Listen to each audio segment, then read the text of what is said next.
It was a hot summer afternoon, the kind of day where the sun seemed to suck the air out of everything.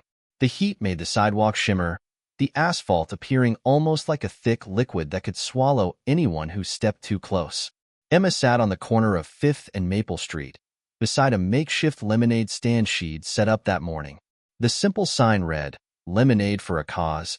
Help Emma fight cancer." She had spent hours making the lemonade, trying to keep her mind busy with something other than the treatments and the ever-present worry that had begun to seep into every moment of her life.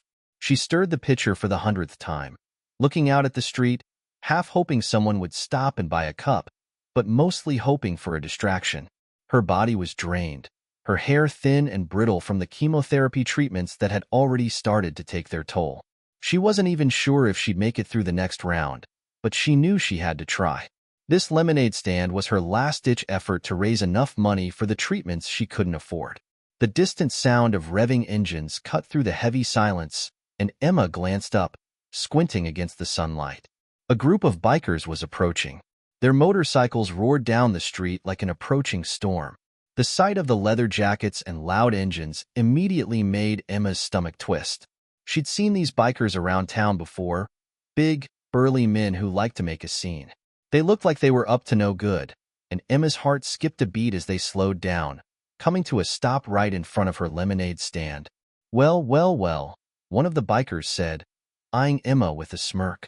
His voice was gruff, like he hadn't used it for anything but yelling in years.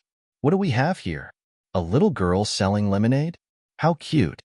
Emma's throat tightened, but she forced a smile, trying to keep things civil.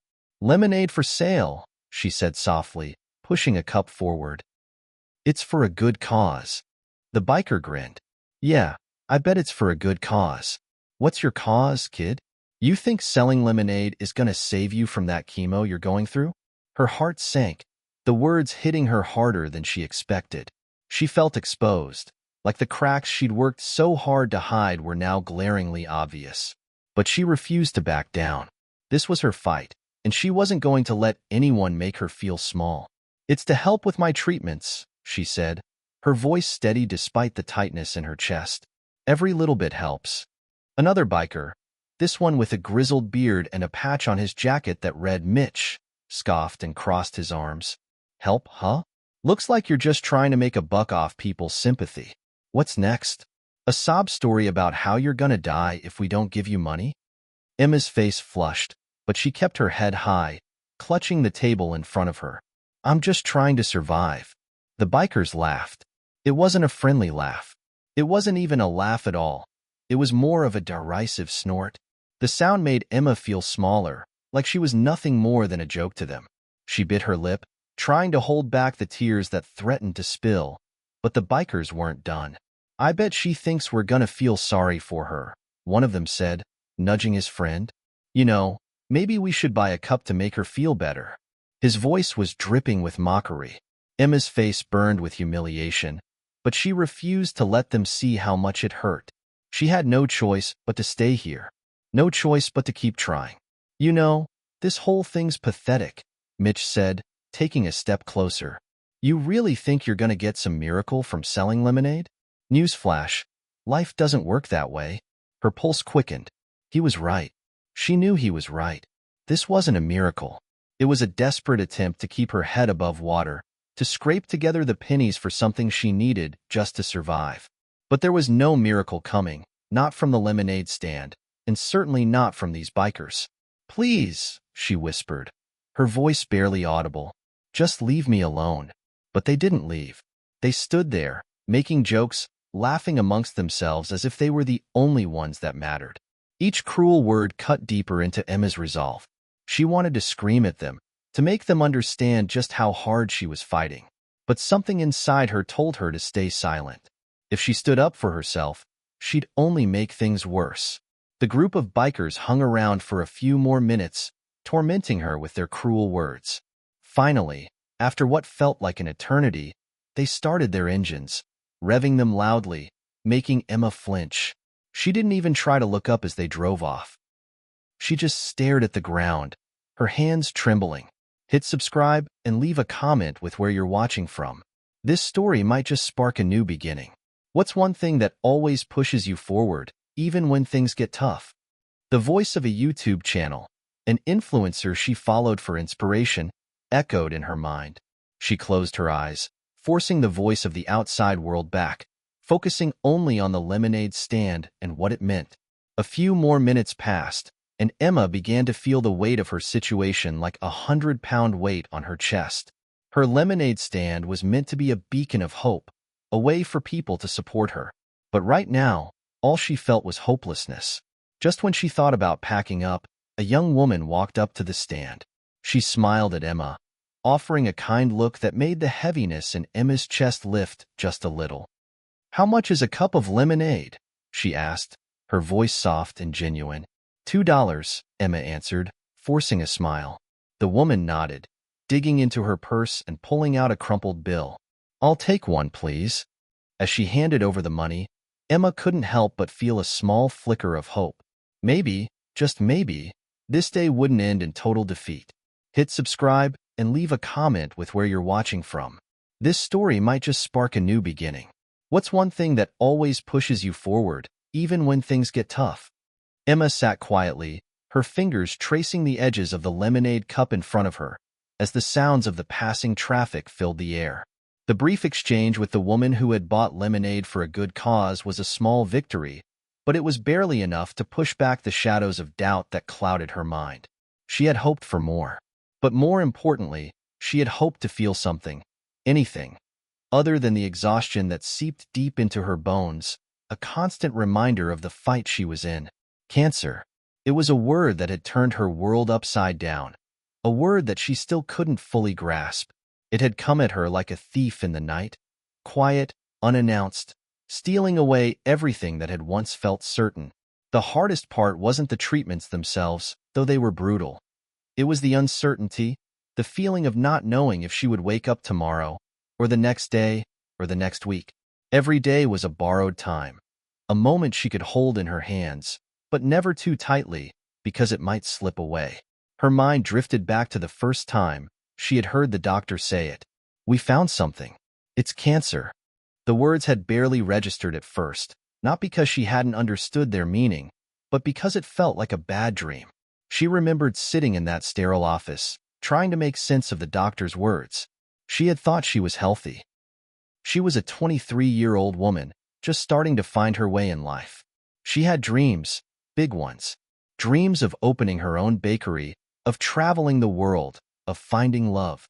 But cancer had other plans. Her mother had been sitting beside her, her hand gripping Emma's so tightly, it felt as though she were trying to hold her daughter together in the face of a storm. Her mother had always been her anchor. They had been through so much together already, Emma's father leaving when she was just a child, the constant struggle to make ends meet, and the long nights where Emma had to play the role of the protector, even though she was just a kid herself. But the hardest thing she had ever done was watch her mother's face when they told her about the diagnosis. The tears in her eyes had been a mix of fear and helplessness, and Emma had sworn to herself that she would not let this disease take her life. She wasn't going to let it take her dreams or her future. For a while, she had believed that she could fight it with the same strength she had fought through everything else. She would push through the treatment, raise the money she needed, and move forward with her life. But it was easier said than done.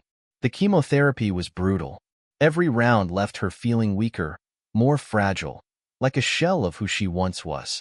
As she sat by her lemonade stand, she found herself thinking about her father and the years that had passed since he had walked out of their lives.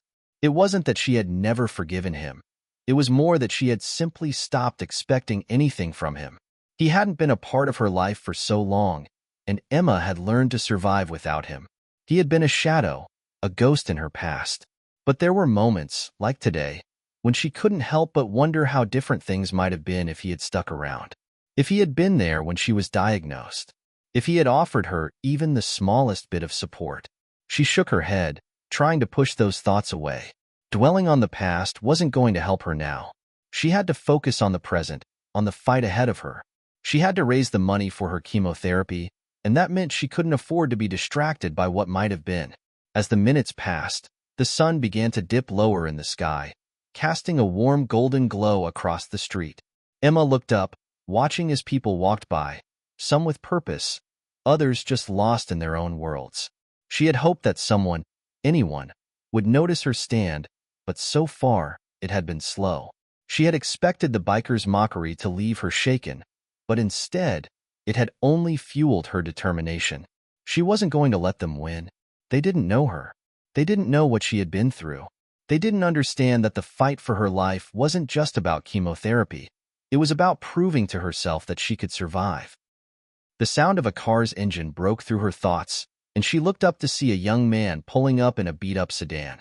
He rolled down the window and glanced over at the stand. "Hey, how much for a cup of lemonade?"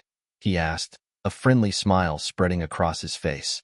$2, Emma replied, her voice a little stronger now, a little more confident. He pulled out a crumpled $5 bill and handed it to her. "Keep the change," he said, taking the cup of lemonade. "Good luck with everything." Emma watched him drive away, the small gesture of kindness not lost on her. It wasn't much, but it was something. It was hope in a world that often seemed devoid of it. As she wiped her hands on her apron, she couldn't help but think that maybe, just maybe, things could change. Maybe the biker's cruel words didn't define her. Maybe there was still a way forward, even when the road seemed impossible. Hit subscribe and leave a comment with where you're watching from. She couldn't help but smile at the thought, remembering the YouTube influencer's words. It was funny how something so small, like a few kind words, could make all the difference. And maybe that was the key to surviving. Not just fighting the disease, but finding those moments of connection, those tiny threads of hope that could help her hold on. Her lemonade stand wasn't just about raising money for chemo anymore. It was about something bigger. It was about showing up, even when the world seemed to want her to fade away. She wasn't ready to fade. Not yet. The sun was setting now, the golden light slowly fading as the day turned to evening. Emma hadn't sold much lemonade, but the few customers who had stopped by had kept her hopes afloat. Still, her hands trembled as she wiped down the table, pushing back the weariness that seemed to pull at her bones.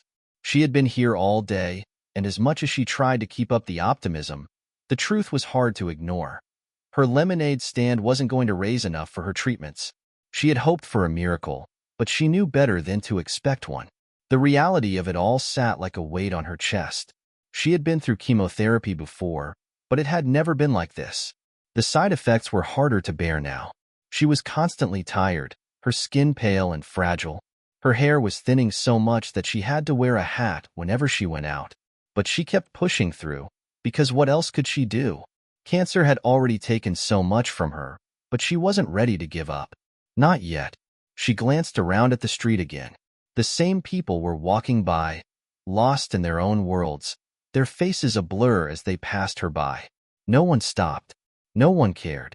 The biker's words echoed in her mind, mocking her attempt to survive. They had been cruel, but in a way, they had struck a chord of truth. What was she really doing here? Selling lemonade to raise a few dollars in a town that barely knew her name. It felt insignificant. "Maybe I should just pack up and go home," she muttered to herself, her eyes dropping to the table. But just as she began to gather the cups, a voice interrupted her thoughts. "Hey, are you all right?" Emma looked up, startled. A woman stood in front of her, a concerned expression on her face. She was older, maybe in her late 30s, wearing a simple floral dress and holding a canvas bag. Her presence was calm, but there was something genuine in the way she looked at Emma, as if she truly cared. "I'm fine," Emma said quickly, trying to brush it off. "Just a long day." The woman didn't buy it. She raised an eyebrow, then smiled softly. "You sure about that? You look like you could use a break."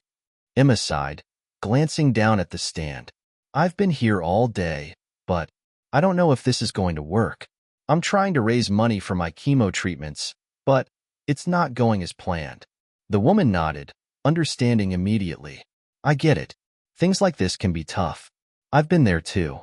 She reached into her bag and pulled out a $20 bill, handing it to Emma. "I'll take 2 cups of lemonade. Keep the change." Emma hesitated for a moment, then took the money. "Thank you, really. You don't have to." The woman smiled warmly. "Yes, I do. I know what it's like to fight for something you believe in." As the woman sipped her lemonade, Emma felt a small flicker of hope. It was a brief moment, a connection between strangers, but it meant more to her than words could express. "Can I ask you something?" the woman said after a moment of silence. "How long have you been fighting this?" Emma paused. She hadn't expected to be asked about the details of her illness, but something about the woman made her feel comfortable, like she could share her story. "A few months," Emma said, her voice quiet. "I found out about my cancer right after I graduated. Everything seemed to be going great, until it wasn't. And now I'm just trying to keep going." The woman's eyes softened. "You're strong. You know that? Not many people would keep fighting like you are." Emma smiled, though it was small. "I don't know if I'm strong. Sometimes, I feel like I'm just trying to survive." The woman reached out and placed a hand on Emma's arm, a gesture of comfort. "That's strength, sweetheart. And you're not alone. You've got people out there who want to help." Emma's eyes welled up with emotion. She had heard people say things like that before, "You're not alone." But it never really sank in. It was easy for people to say those words, but it was harder to believe them. "Thank you," Emma whispered. She didn't know how to explain what it meant to hear those words from someone who wasn't a family member or a friend. It was a lifeline she hadn't realized she needed. The woman smiled one last time before standing up. "Take care of yourself, and don't give up. You're doing great." As she walked away, Emma watched her disappear into the crowd, the kindness of the stranger's words lingering in the air. For a moment, Emma felt something she hadn't in weeks: hope. It wasn't much, but it was enough to keep her going. She glanced down at the table, then at the cup of lemonade in front of her. It wasn't about the money anymore. It wasn't about trying to make a quick fix for her situation. It was about the fight, the refusal to back down. Emma knew she had a long road ahead of her. But in that moment, as the sun sank lower in the sky, she realized something important. She wasn't fighting alone. Not anymore. As if on cue, her phone buzzed in her pocket. She pulled it out, hoping for some good news, anything to lift her spirits. It was a message from her mother. "How's the stand going, sweetie? Keep your head up. I'm so proud of you. I know this is hard, but I know you're stronger than this." Emma smiled, her heart swelling with warmth. Her mother's love was her anchor, her steady presence even from miles away. She typed back quickly, "Thanks, Mom. It's hard, but I'm hanging in there. I'll keep fighting." And for the first time that day, Emma truly believed it. The next morning, Emma stood in front of her lemonade stand, her fingers wrapped tightly around the cup of cold lemonade. It was a crisp, bright morning, the kind that seemed to promise a fresh start. Yet, as she looked around, she could feel the weight of the world on her shoulders. The past few days had been a blur: long hours, a dwindling amount of customers, and the constant fear that she wouldn't raise enough to cover her chemotherapy costs. She had seen a few kind souls who offered their support, but kindness only went so far when the bills kept piling up. As she set out her small folding chair and arranged the cups, she tried to push away the anxiety gnawing at her. She knew she couldn't let herself give up. This was all she had left. She had already sold the few pieces of jewelry she had from her grandmother, and the small savings she had kept for her future were now gone. This lemonade stand was her lifeline. She heard the rumble of motorcycles in the distance, a sound that made her stomach tighten. Her thoughts instantly went back to the day the bikers had taunted her, laughing at her efforts, mocking her pain. They had said cruel things, but what hurt the most was how their words had made her doubt herself. She wasn't foolish enough to think they'd suddenly become kind-hearted, but the thought of facing them again made her heart race. She watched as the first biker pulled into view, his leather jacket flapping in the wind, his bike roaring to life as he parked it near the curb. Emma froze for a moment, unsure of what to do. She didn't want to back down, but she also didn't want to engage in another confrontation. The memory of their mockery was still raw. As the biker stepped off his bike, he glanced over at her stand, a faint smile playing on his lips. He was a tall man, with tattoos covering his arms, a long beard that nearly reached his chest, and dark sunglasses that obscured most of his face. His presence was imposing, and Emma's gut instinct was to retreat, but she forced herself to stand firm. "Lemonade, huh?" the biker said in a low voice, walking toward the stand. "Didn't think you'd still be here after last time." Emma's heart skipped a beat, but she held her ground. I'm not going anywhere, she replied, trying to keep her voice steady. I need to do this. He chuckled, but there was no malice in his tone this time. He pulled out a crumpled bill and handed it to her. All right, 2 cups then. She wasn't sure why he was being civil now, but she wasn't about to question it. She quickly filled the cups, handing them over with a shaky smile. Keep the change, he added as he took the cups, glancing at her with a more thoughtful expression.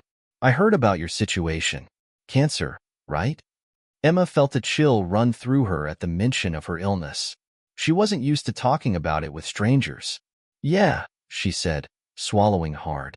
I'm doing what I can to cover the treatments. The biker nodded, taking a slow sip of the lemonade. He seemed to study her for a moment, his eyes softening just a little. I don't know much about fighting cancer, but I know what it's like to fight for something. You've got guts. I'll give you that. She didn't know how to respond. Was this some kind of apology? Or was he just saying words to make himself feel better? The kindness, if it could even be called that, felt like a cruel joke after everything that had happened. Thanks, Emma said finally, her voice tight. But it's not easy. Not at all. The biker took another sip, his gaze distant. No, I get it. But you've got this, all right? And with that, he turned and walked back to his bike, the engine roaring to life as he revved it up and sped off down the street. Emma stood frozen, her heart racing, unsure of what just happened. Had he meant what he said? Or was this just another game to him? Another way to play with her emotions? Before she could fully process the encounter, another figure appeared. This time, a woman in a business suit, walking briskly toward the stand. She was holding a phone to her ear, speaking quickly, and didn't seem to notice Emma right away. I'm so sorry, the woman said, interrupting her conversation as she noticed Emma's stand. How much for a cup of lemonade? Emma blinked, still lost in thought. $2, she replied, her voice distracted. The woman smiled and handed over a bill. I'll take one, thank you. As Emma poured the lemonade, her mind raced. First, the biker had stopped and said things that were borderline nice. Now, another customer, this time, someone who looked like she had her life together, had appeared without even looking twice at the situation. Emma handed over the cup with a forced smile, and the woman took a sip. Her eyes brightened instantly, a pleased expression crossing her face. This is actually really good, the woman said, looking up from her cup. I didn't expect it to taste so refreshing. You know, you've got a real business here. Ever think of expanding? Maybe even online? People love fresh stuff like this. Emma's eyebrows furrowed at the suggestion. Online? Well, I hadn't really thought about it. I'm just trying to make enough to cover my treatments. But, you know, I'm willing to try anything. The woman's eyes sparkled with an idea. I think you've got a shot. You'd be surprised how far something simple like this can go if you market it right. Maybe I can help you out. I'm a marketing consultant, actually. Emma's heart skipped a beat. She didn't want to get her hopes up, but the idea was tantalizing. Really? Yeah, the woman replied, finishing her lemonade. You've got a good product, and with a little push, I think it could grow into something big. Just think about it. You've got the passion. That's half the battle. The woman handed Emma a business card before walking off, leaving Emma standing there, staring at the card in her hand. A marketing consultant? This could be the opportunity she had been waiting for. But she knew better than to get ahead of herself. It could be just another empty offer, another way for people to make promises they didn't intend to keep. But then again, maybe not. Maybe it was the break she needed. As Emma stood there, her mind spinning with possibilities, she knew one thing for certain. Nothing was going to come easy. But she wasn't going to stop fighting. Not now. Not ever. The sun hung low in the sky as Emma sat at her lemonade stand, her eyes scanning the street, waiting for another customer to stop by. It had been a slow day again. She had sold only a handful of cups, and the stack of bills she'd gathered barely covered the cost of the supplies, let alone her medical bills. The thought of it sent a wave of dread through her chest. Every day, it felt like she was running out of time. The treatments had drained her savings, and the future seemed like a fog she couldn't see through. But the conversation with the woman earlier had lingered in her mind, slowly eating away at the layers of doubt she had built around herself. "You've got a shot. You've got the passion." It was a small comment, a passing suggestion, but it felt like a spark in the dark. Could this really be the answer? Could something as simple as a lemonade stand, something that had felt so hopeless just a few days ago, become a viable way to fund her treatments? The idea of expanding, of selling online, seemed impossible, until the woman had said it like it was the most natural thing in the world. Emma ran her fingers over the business card the woman had left with her. Catherine Miller, marketing consultant. Catherine had been so confident, so sure that Emma had something worth sharing. Emma wasn't used to people believing in her like that. She was used to feeling invisible, overlooked, dismissed. But Catherine had seen something in her, something worth fighting for. That, more than anything, made Emma pause. Maybe I'm not alone in this after all. The thought made Emma sit up straighter. It wasn't about the lemonade anymore. It was about something bigger, her survival, her future. And if she didn't at least try, she'd never know if she could make it. With a deep breath, Emma pulled out her phone and began typing a message. "Hi, Catherine. I've been thinking about your offer. I'd love to meet and discuss how we can move forward with the idea you mentioned. I really appreciate you reaching out to me." She stared at the message for a moment, wondering if she was making a mistake. It felt like a huge leap, too big, too fast. But then again, what did she have to lose? The worst thing that could happen was she'd be back where she started. But what if it worked? What if this could be the break she needed? Her fingers hit send before she could second-guess herself. The reply came quickly. "Hi, Emma. I'm glad you're interested. How about we meet tomorrow at the cafe on Main Street at 11 a.m.? I'll bring some ideas with me." Emma felt a jolt of excitement, mixed with nerves. It was real now. She had taken the first step. She stood up and packed away her stand, her heart pounding with a mixture of hope and fear. Could she really turn this into something? The thought of making her dream a reality was almost too overwhelming to process, but she knew she had to try. The next day, Emma arrived at the cafe a little early. She had never been particularly good at being on time, but today, it felt different. She wanted to make a good impression, to show Catherine that she was serious about this opportunity. As she walked into the cozy cafe, the smell of freshly brewed coffee and baked goods filled the air. It felt like a normal day, a calm day, but Emma's nerves made it anything but. She found a table near the window and sat down, her fingers tapping nervously on the table. She wasn't sure what to expect. Catherine had seemed confident, sure of herself, but what did Emma bring to the table?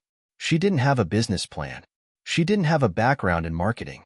She had a lemonade stand and a dream. Was that enough? As she waited, Emma's mind raced. She thought about the chemotherapy treatment she was putting off, the fact that her body was growing weaker with every passing day.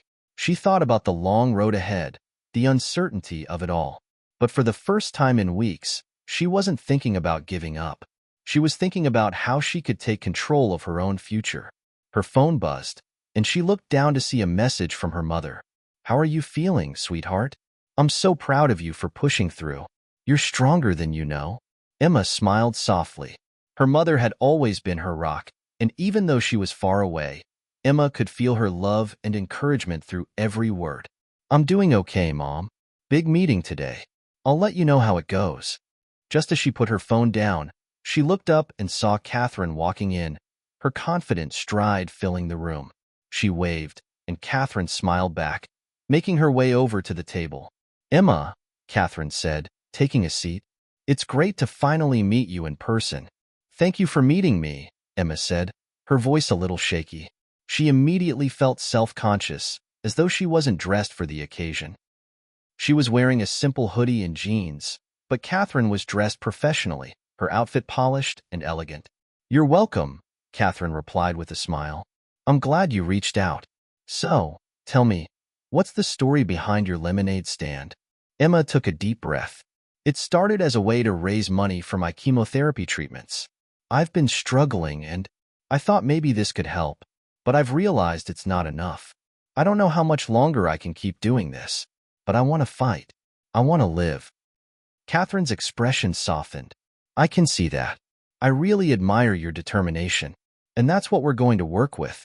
You've got a product people want. Now we need to get it out there. I've been thinking about ways we can market your lemonade stand. I think you're on the right track, but we need to expand. Emma's heart raced with hope. She had no idea what expanding meant, but the fact that Catherine was speaking like it was possible made Emma feel like there was a chance. I know this might sound crazy, Catherine continued, but we can turn your lemonade stand into something much bigger. You've got the right kind of story, and people will support you. You just need to make it personal, make them care. And with a little online presence, we can reach even more people. Emma blinked, unsure whether she was hearing this right. You think I can do this? You think I can actually turn this into something? Catherine leaned forward, her eyes intense. I do, and we're going to make it happen. Together. The following weeks were a whirlwind of activity, and for the first time in a long time, Emma felt like she had purpose again. Catherine had introduced her to a few people in the marketing world, and soon, Emma found herself learning about social media strategies, creating posts, and brainstorming ways to reach more people. Every new task felt like a small victory, a way to keep her head above water as her chemotherapy treatments continued. But despite the progress, there were still moments when the weight of it all pressed heavily on her. Emma spent countless hours on her phone, creating posts for Instagram and Facebook, trying to create a brand, a story that would connect with people. It was exhausting, especially as her body felt weaker and weaker with each passing day. She still had to maintain her lemonade stand, and between the online work, the physical exhaustion, and her treatments, Emma found herself spread thin. One afternoon, as she was setting up her stand, she received a notification on her phone. It was from a local news outlet, a small story about a lemonade stand fundraiser that had gained some traction online. She clicked on the link, hoping to find inspiration or ideas for her own efforts. But as she read the article, something in her stomach dropped. The story was about a girl who had raised thousands of dollars by creating a viral lemonade stand campaign. She had worked with local businesses, got influencers to promote her, and had even made a partnership with a major charity. Emma stared at the screen, her pulse quickening. It wasn't that she was jealous, at least, not in the way one might think. She was proud of the girl for her success, but seeing that success made Emma feel like she was falling behind. She wasn't using the right strategies. She didn't have partnerships. She didn't have influencers or connections. She was just one person, standing in front of a folding table, selling lemonade on a street corner. The reality of her situation hit her hard. No matter how much Catherine helped, no matter how many hours Emma put into this, she felt like she was always going to be one step behind. Like the world was moving too fast, and she was still stuck in one place.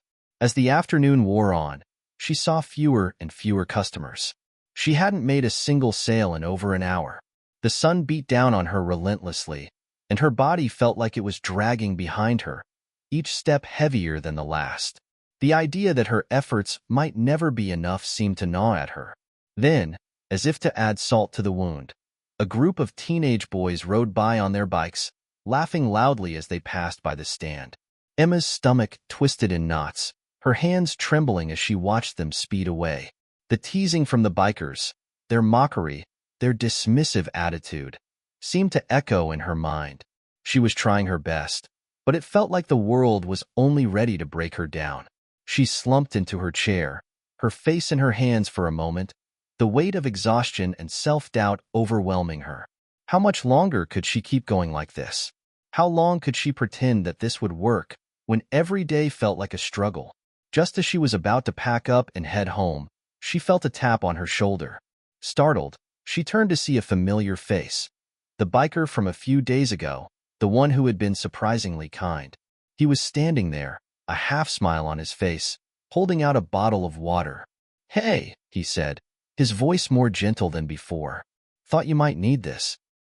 Emma blinked, still a bit thrown off by his sudden appearance. Thanks," she said, taking the water from him. She wasn't sure what to make of him anymore. One minute, he was mocking her, and the next, he was being kind. She didn't know if she could trust him, but she also didn't have the energy to push him away. "Looks like a rough day," he said, glancing around at the empty stand. "I know what it's like to have everything seem like it's falling apart. But you keep pushing, right?" That's how you get through. Emma felt a lump form in her throat. She wasn't sure why, but his words struck her. She had been pushing, hadn't she? Every day, she fought against the pain, the exhaustion, the fear. But the road was long, and she didn't know if she had enough left to keep going. I don't know if I can, she whispered, more to herself than to him. I'm doing everything I can, and it still doesn't feel like enough. The biker looked at her, his gaze softer now. I get it. I really do. But sometimes it's not about doing everything all at once. It's about sticking with it. You don't have to win the race in one day. Emma blinked, feeling a rush of emotion that she couldn't quite explain. Why was this man, who had once made her feel so small, now offering her the words she so desperately needed to hear? Thanks, she said quietly, her voice thick with emotion. I didn't think anyone understood. He gave a small nod. You'd be surprised how many people are struggling the same way you are. But the key is not letting it beat you. You've got to fight for it, even when it's hard. For a moment, Emma just stood there, absorbing his words, feeling the weight of his message. And then, before she could say another word, he turned and walked away, his boots tapping against the pavement as he disappeared into the crowd. Emma stood there for a long moment, holding the bottle of water in her hand. His words echoed in her mind. It's about sticking with it, fight for it. She knew she couldn't quit. Not now. Not after everything she had already fought through. The next morning, she woke up with a new resolve. No more doubts. No more wondering if she was enough. She was going to keep going, no matter how long it took. She would make this work, for herself and for her future. She wasn't going to let anyone, or anything, stop her. The next few days passed in a blur. Emma couldn't shake the conversation with the biker from her mind. His words kept reverberating in her thoughts. It's about sticking with it, fight for it. She found herself saying them over and over to herself, like a mantra, trying to anchor her in the chaos of everything around her. There were still days when doubt crept in, when she felt like everything she was doing might not be enough. But something had shifted in her. She wasn't just going through the motions anymore. She was fighting. On her way to the stand one afternoon, Emma noticed a local cafe had a large window display promoting a new community event. Support local business. All proceeds benefit local artists and small entrepreneurs. The sign caught her eye, but it wasn't the event itself that grabbed her attention. It was the opportunity. Maybe, just maybe, this could be her chance to take her lemonade stand beyond the street corner. Maybe this could be the break she had been waiting for. She couldn't ignore the flutter of excitement in her chest. She immediately called Catherine, her heart pounding as the phone rang. Hi, Emma. How's everything going? Catherine answered brightly, as if she didn't know just how much Emma had been struggling. I think I'm ready for the next step, Emma said, her voice more confident than she had felt in weeks. I saw this event happening at the cafe down the street, and I think it could be a perfect opportunity for my lemonade stand. What do you think? There was a pause on the other end of the line, and then Catherine spoke, her tone thoughtful. I think it's a great idea. It's exactly the kind of thing we need to expand your reach. You've got the story, now you need the platform. This could get you noticed. Emma exhaled, the weight of the decision lifting off her shoulders. So, how do I get involved? How do I even start? You need to talk to the cafe owner. I'd suggest offering something a little more than just lemonade. Maybe a specialty drink or a unique twist on your original idea. People love feeling like they're part of something special. If you can show them that your stand isn't just another lemonade booth, they'll take you seriously. And once you're in, we'll help spread the word. Emma felt a surge of relief. She was taking real action now, not just sitting and hoping for change. She could feel the shift in her energy, in her mindset. This wasn't just about surviving anymore. It was about thriving. After hanging up, Emma didn't waste a moment. She headed straight for the cafe. The place was bustling with activity, a cozy yet lively space filled with local art on the walls and the hum of conversation. The cafe owner, a woman in her early 40s with curly hair and a warm smile, greeted Emma as she approached the counter. Hi, I'm Emma, she introduced herself. I saw your event, and I wanted to ask about the possibility of setting up a lemonade stand. I've been trying to raise money for my chemotherapy treatments, and I thought this could be a great chance to get involved and share my story. The cafe owner, whose name turned out to be Maya, looked at Emma thoughtfully. I love that you're supporting such a good cause, Maya said.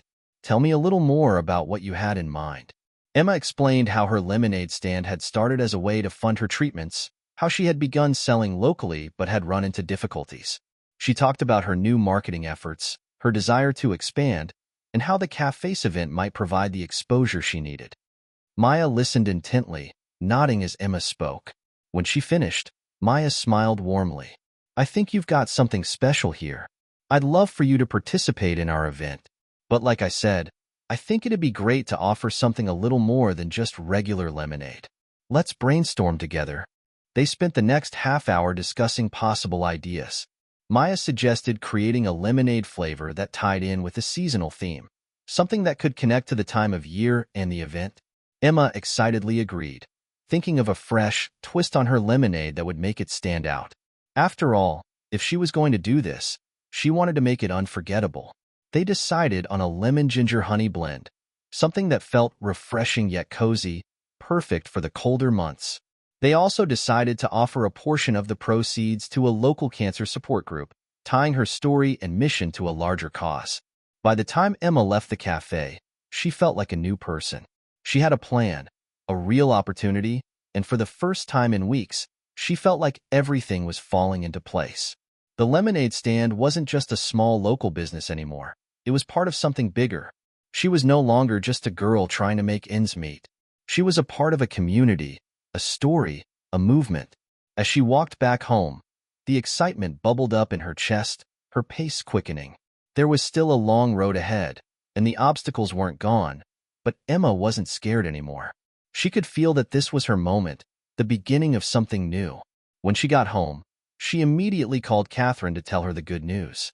That's fantastic, Catherine exclaimed when Emma told her everything that had happened. This is the kind of opportunity that can take your business to the next level. We're going to push hard on social media and make sure people know about it. You're going to be the talk of the town.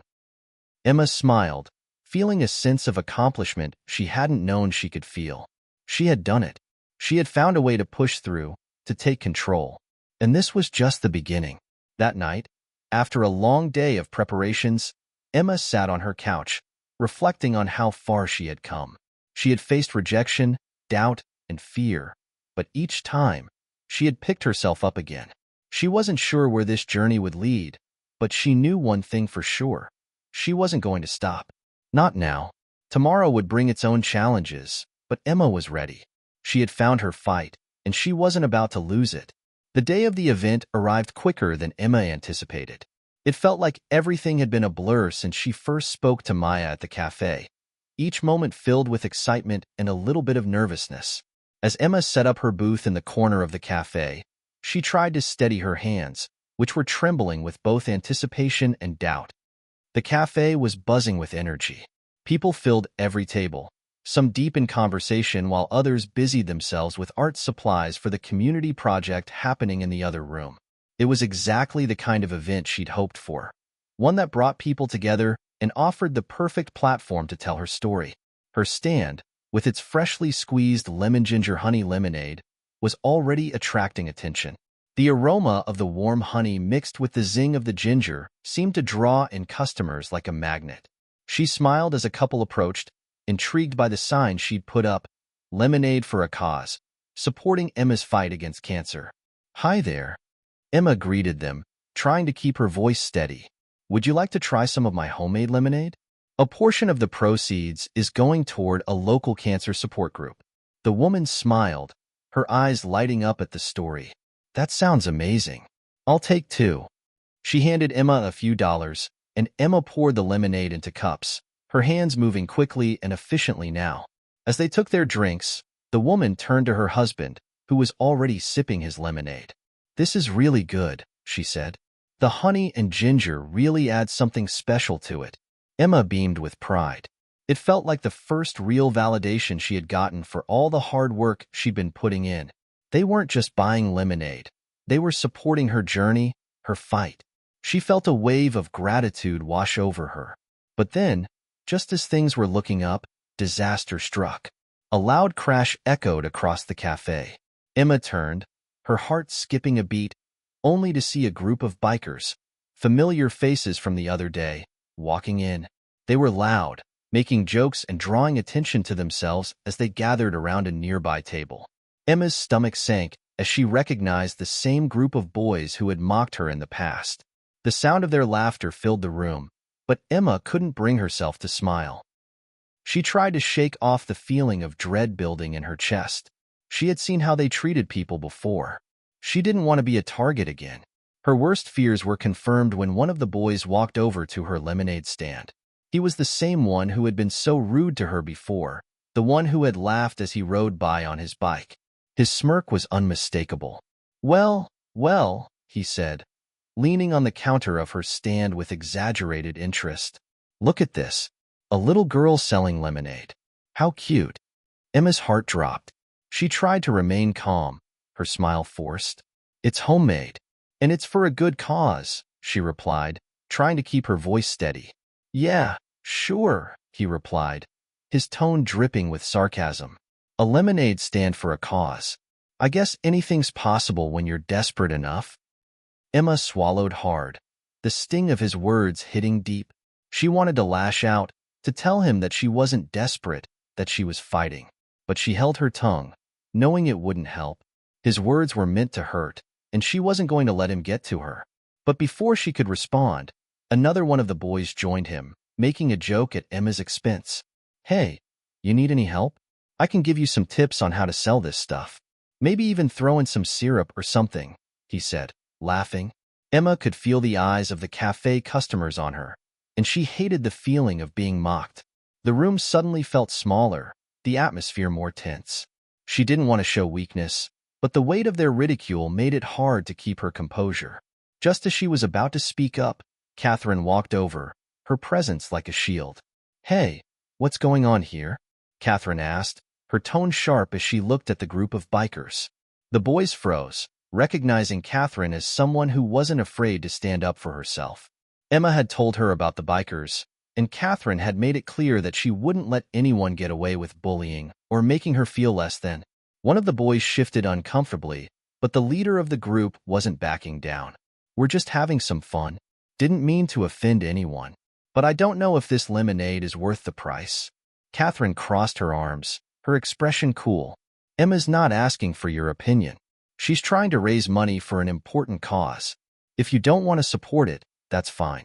But if you keep making jokes, you'll be asked to leave.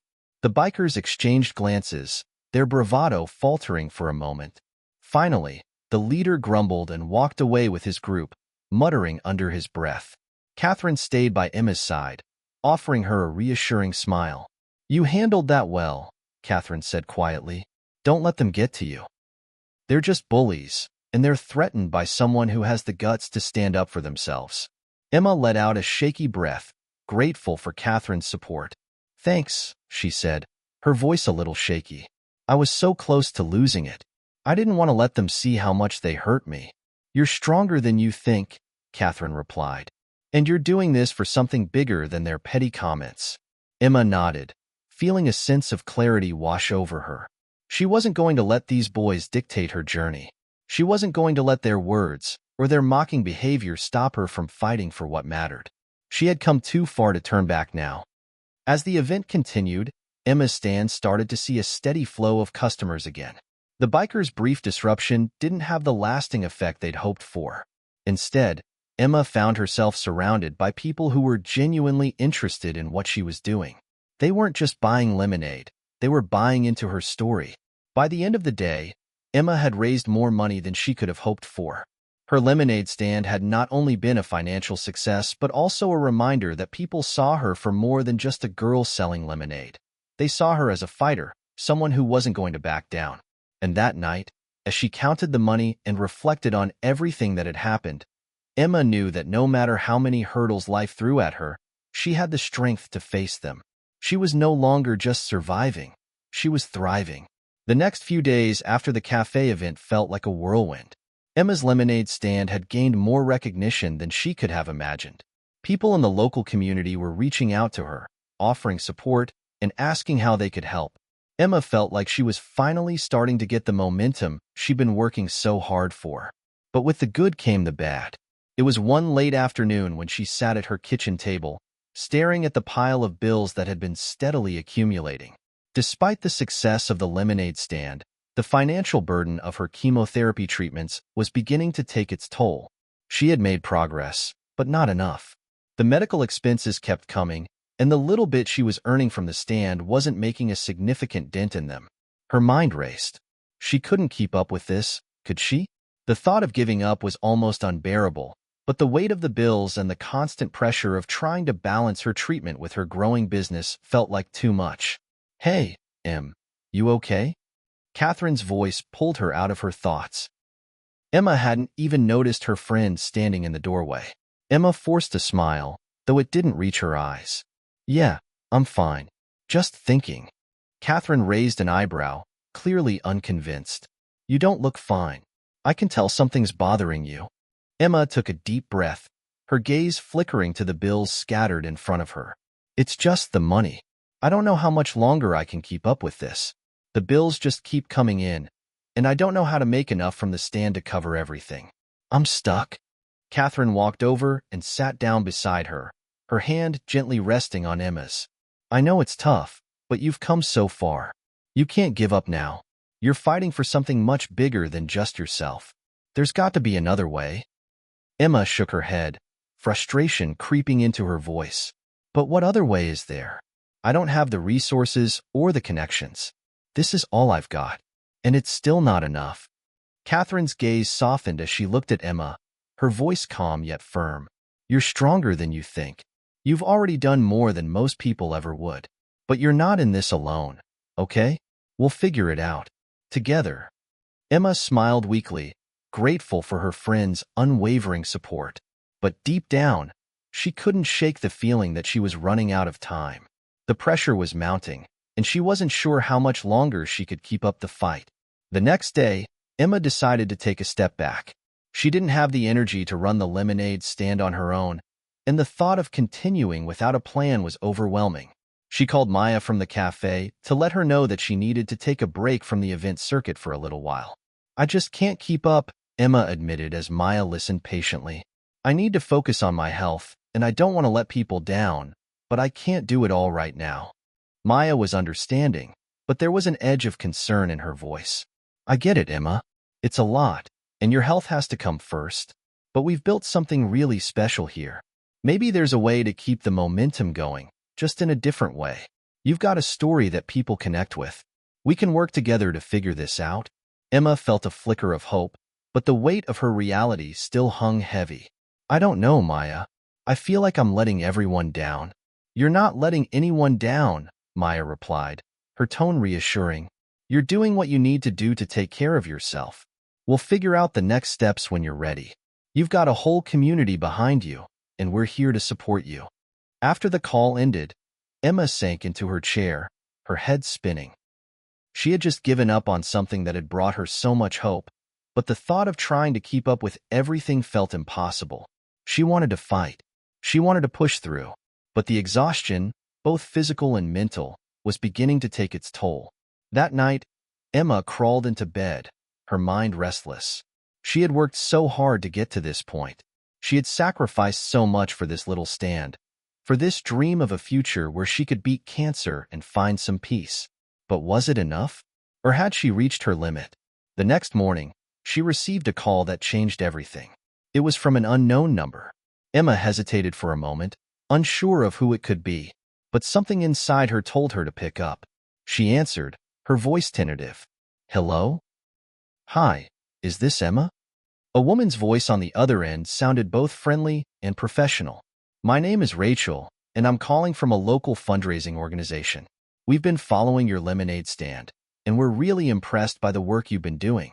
We'd love to help you with your medical expenses and get you some more support. We have a foundation that specifically helps people like you, and we think you're an inspiration. Would you be interested in discussing how we can work together? Emma's heart skipped a beat. She could hardly believe what she was hearing. Wait, are you serious? You want to help? We'd love to. We've got the resources to connect you with some bigger opportunities, and we'd love to help take some of the burden off your shoulders. We know it's been tough, and we believe you deserve a fighting chance." Tears welled in Emma's eyes as the weight in her chest lifted, replaced by a rush of hope. This was the break she'd been praying for. She wasn't alone. There was still a chance. Emma couldn't quite believe it as she hung up the phone with Rachel. The world outside her window seemed a little brighter. The weight on her shoulders lightened, and for the first time in weeks, Emma allowed herself to breathe. Rachel from the fundraising organization had been kind, understanding, and most importantly, hopeful. After hearing Emma's story, the organization wanted to help. They had a network of donors, local businesses, and even some media connections that could amplify her efforts.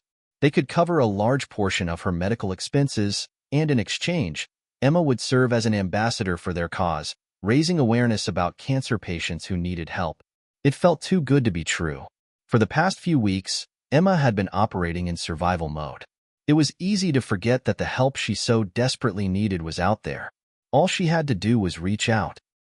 And now, thanks to Maya, Catherine, and the network that was beginning to rally around her, she had. The next day, Rachel sent over a contract, outlining the agreement and what it would entail. Emma sat at her kitchen table, her hands trembling slightly as she read through the document. It was everything she dreamed of, a partnership with people who wanted to help, an opportunity to alleviate the financial burden, and a chance to continue her lemonade stand with the kind of support she never imagined. The possibility of growth was vast, and it was no longer just a dream. But as she signed the contract, a small voice in her head reminded her of the bumps along the way. It had been a long, hard journey, and she had learned not to trust easily. Despite the excitement she felt, there was a lingering sense of doubt. Was she really ready for this? Was this partnership the right move? She had to push those fears aside. This was her chance to move forward, to take her fight to the next level. The fundraising organization offered a press release and a campaign to officially launch her story to the public. They wanted to feature her lemonade stand as part of a broader effort to spotlight small business owners who were overcoming significant obstacles to succeed. It was a huge opportunity for Emma to tell her story, to spread her message, and to reach even more people who could help. She started to feel a bit of the weight lift from her shoulders. With Rachel's team at her back, Emma knew the lemonade stand could reach new heights. But with that newfound hope came new expectations, and for the first time in a while, Emma realized that this was no longer just about selling lemonade. This was about sharing her story with the world. The next few days were a blur of interviews, photo shoots, and phone calls. Rachel and her team helped coordinate everything, making sure that Emma's message was clear and inspiring. Emma didn't mind the attention. In fact, she welcomed it. She wanted people to know that the fight wasn't just hers. It was a fight that countless others were facing, and if her story could inspire even one person, it would be worth it. The press release went live a week later, and the response was overwhelming. The community support came pouring in. People from all over the country reached out, offering donations, words of encouragement, and even stories of their own battles with illness. Local businesses, inspired by Emma's resilience, began to partner with her, offering to donate a portion of their proceeds to her cause. The outpouring of love and generosity was nothing short of breathtaking. Emma spent the next few weeks continuing her work with the lemonade stand. But now, instead of feeling isolated and overwhelmed, she felt like she had a team. She was no longer just selling lemonade. She was a symbol of perseverance and hope. One afternoon, while sitting with Catherine at their favorite coffee shop, Emma received a text from Rachel. "We've secured a feature on a popular local news station. They want to interview you next week. Are you ready?" Emma's heart skipped a beat. This was it, the kind of opportunity she had been hoping for. The feature would give her the platform to speak directly to the community and share her journey with even more people. It could be the push she needed to expand the lemonade stand into something even bigger. "I think it's finally happening," Emma whispered to Catherine, showing her the text. Catherine looked at her with wide eyes, a grin spreading across her face. "I knew it. This is your moment. You've worked so hard for this, Em. You deserve it." Emma smiled, feeling a mix of gratitude and nervous excitement. The thought of being on live TV, sharing her journey with a wider audience, made her stomach flutter. But she knew this was what she had been working for. This was the next step in her journey. That evening, Emma found herself standing in front of her bathroom mirror, taking a deep breath as she mentally prepared herself for the upcoming interview. She could see the person she had become, the woman who had fought tooth and nail for everything she had. She had come so far from the girl who had almost given up on her lemonade stand, the girl who felt invisible in the face of overwhelming obstacles. Now, she wasn't just fighting for her own survival. She was fighting for the survival of everyone who was facing a similar battle. The next morning, she woke up with a sense of clarity. No more doubt. No more fear. She was ready. As the crew from the news station arrived at the stand later that week, Emma felt a wave of determination wash over her. She greeted them with a warm smile and introduced herself. The cameras were rolling, but Emma wasn't nervous anymore. She was speaking for a cause larger than herself, and that made all the difference. As the interview began, Emma spoke with passion and conviction. She told the story of how she started the lemonade stand and why she was doing it. She talked about the financial strain of her cancer treatments, the support she had found from the community, and how the lemonade stand had evolved into something much more than just a way to make money. It had become a symbol of resilience. After the interview aired, Emma's story went viral. Donations poured in from all over the country, and local businesses began offering more support. The community had rallied behind her, not just for her lemonade stand, but for the fight she represented, the fight for survival, for hope, and for a better tomorrow. Emma stood at her lemonade stand that afternoon, looking around at the familiar faces of the people who had supported her from the beginning. She felt a sense of gratitude deeper than she could express. This wasn't just about lemonade anymore. This was about something far bigger, her future, her fight, and the support of a community that had shown up for her when she needed it most. The days after Emma's interview passed in a blur of excitement. Her story had spread across social media, newspapers, and local TV stations, and people from all over the country were reaching out. Donations flooded in, local businesses offered support, and her lemonade stand was busier than ever. The once small operation had grown into something much bigger than Emma had ever imagined, and she felt a strange mix of pride and anxiety as she tried to keep up with everything. The pressure was building. Emma had become somewhat of a local celebrity. People would stop by her stand, excited to meet her and hear her story. Some even offered unsolicited advice, suggesting ways she could grow her business or how she could expand her reach. She appreciated the support, but it was overwhelming. It felt like there were constantly more people asking for her attention, and the demands were taking a toll on her mental and physical health. It wasn't just the business side of things that was challenging. Emma had to juggle her chemotherapy treatments, her health deteriorating bit by bit with each round of treatment. Despite the love and support pouring in from the community, she could still feel the toll cancer was taking on her body. The exhaustion was becoming harder to manage. There were days when she had to push herself to get out of bed, but she couldn't afford to slow down. Not now. Not when everything was finally coming together. One afternoon, after an exhausting morning of preparing lemonade and talking to reporters, Emma felt the familiar fatigue creeping in. She sat down on the bench behind her stand, staring at the street.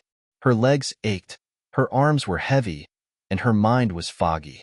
She felt like she could barely keep her eyes open, but the thought of slowing down was unbearable. She had worked so hard to get here. She couldn't stop now. "Hey, Em, you good?" It was Catherine, approaching with a concerned look on her face. Emma smiled weakly, trying to push through her exhaustion. "Yeah, just tired. A lot of people today. But I'm okay." Catherine raised an eyebrow. "No, you're not. You've been pushing yourself way too hard, and I can tell. You need to rest, Em." Emma shook her head, standing up with effort. "I can't rest. The donations are coming in, and the businesses want a partner. I can't let it all slip away. This is my chance to make a real difference." Catherine's expression softened, but there was a firmness in her voice. "And you're making a difference. But not if you burn yourself out first. You need to take care of yourself. You've got people who can help. You don't have to do everything on your own." Emma hesitated. She knew Catherine was right, but the fear of losing everything she had fought for kept her going. She didn't want to let anyone down, especially now, when things seemed to finally be turning around. "I can't slow down, Kate," Emma whispered. her voice filled with frustration. "I've already sacrificed so much. I don't want it all to be for nothing." Catherine's voice softened, her eyes filled with empathy. "You don't have to do this alone. You've built something amazing, and people are here to support you. Let them. Let me help." Emma stared at her friend for a long moment, the weight of her exhaustion finally sinking in. She had been so focused on making the lemonade stand a success that she hadn't allowed herself to take a step back and evaluate what she truly needed. Maybe it was time to lean on others, to trust that it wasn't all on her shoulders. "Okay," Emma finally said, her voice quiet but resolute. "Okay, I'll take a break, but I'm still going to keep this going. I won't stop." Catherine smiled, relief washing over her. "Good. I'm proud of you. You deserve to rest, Em. And when you're ready, we'll figure out how to keep this going together." Later that evening, Emma called Rachel from the fundraising organization to talk about the growing demands. She needed to figure out a way to manage it all without burning out. "Rachel, I think I might need some help," Emma admitted, her voice tired but determined. "I've been pushing myself too hard, and I don't want to let everything fall apart, but I can't do it all on my own anymore." Rachel was understanding and offered to bring in more volunteers to help run the lemonade stand and manage some of the day-to-day tasks. She also suggested that Emma consider partnering with a larger charity to bring in more resources. It was the break Emma needed, a chance to delegate and focus on what really mattered. "I'm going to help you find a way to manage this, Emma," Rachel said, her voice calm and reassuring. "You've got this. You just have to trust yourself and lean on the people who are here for you." The next few days were a turning point for Emma. She reluctantly let go of some of the responsibilities, allowing Rachel's team to step in and help with the logistics. The volunteers that arrived were kind, efficient, and understanding, and slowly, Emma began to feel the burden lifting. She was still at the stand, still involved, but now she had a team that could help carry the load. And with that newfound support, Emma's focus shifted. She spent more time with her doctors, focusing on her treatments, and taking the time to rest when she needed it. It wasn't easy. Giving up control wasn't something Emma was used to, but she slowly learned to trust that everything didn't have to fall solely on her shoulders. The lemonade stand was thriving, and Emma's story continued to inspire others, but it was no longer just about surviving. It was about finding balance, accepting help, and learning that she didn't have to carry the weight of the world on her own. One afternoon, as Emma sat in the park with Catherine, watching the sun begin to set, she felt a wave of peace settle over her. She still had a long way to go, but for the first time in a while, Emma allowed herself to just be. She had hope, she had support, and for the first time in what felt like ages, she was learning to take one day at a time. And that was enough. Hit subscribe and leave a comment with where you're watching from. This story might just spark a new beginning. What's one thing that always pushes you forward, even when things get tough? Emma's lemonade stand had become a beacon of hope, not just for her but for so many others. Donations continued to pour in, and local businesses were eager to partner. The press had moved on to other stories, but Emma's stand had become a staple in the community, a symbol of resilience and determination. She had managed to keep up the momentum, and with the help of Rachel's team and Catherine, things had started to feel more manageable. But despite everything going well on the surface, something wasn't right. One afternoon, as Emma prepared for her next round of chemotherapy, she began to feel a dull ache in her stomach. It wasn't severe, but it was persistent, and it grew worse as the day went on. She brushed it off as nothing more than stress, too much coffee, or maybe just the side effects of her treatment.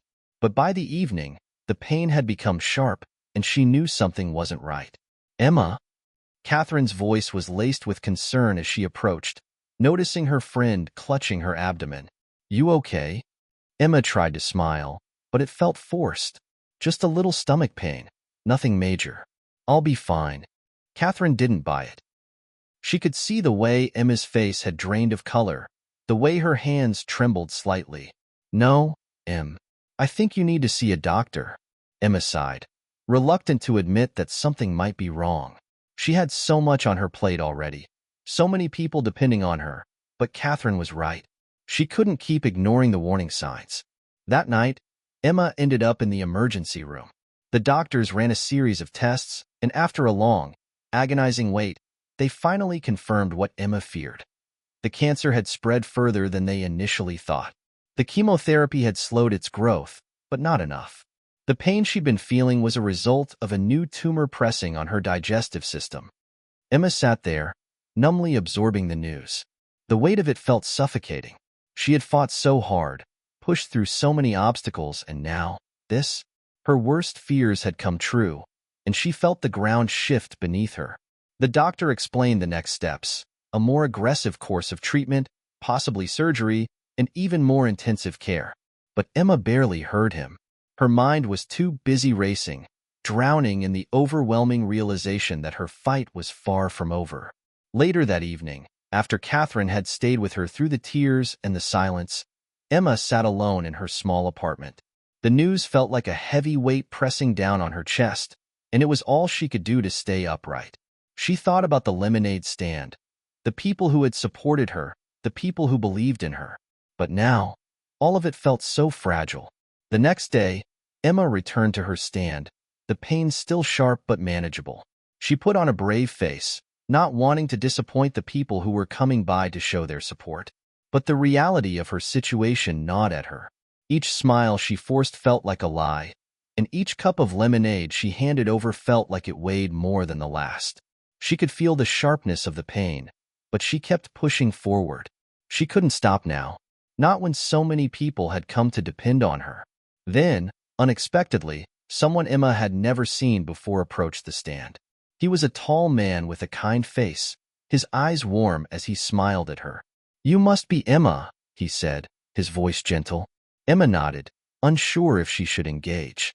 She was exhausted, her body aching, but there was something in his presence that made her pause. "I've been following your story," he said, his eyes sincere. "I just wanted to stop by and tell you that you're doing an incredible thing. You've inspired so many people, and you're stronger than you know." Emma blinked in surprise.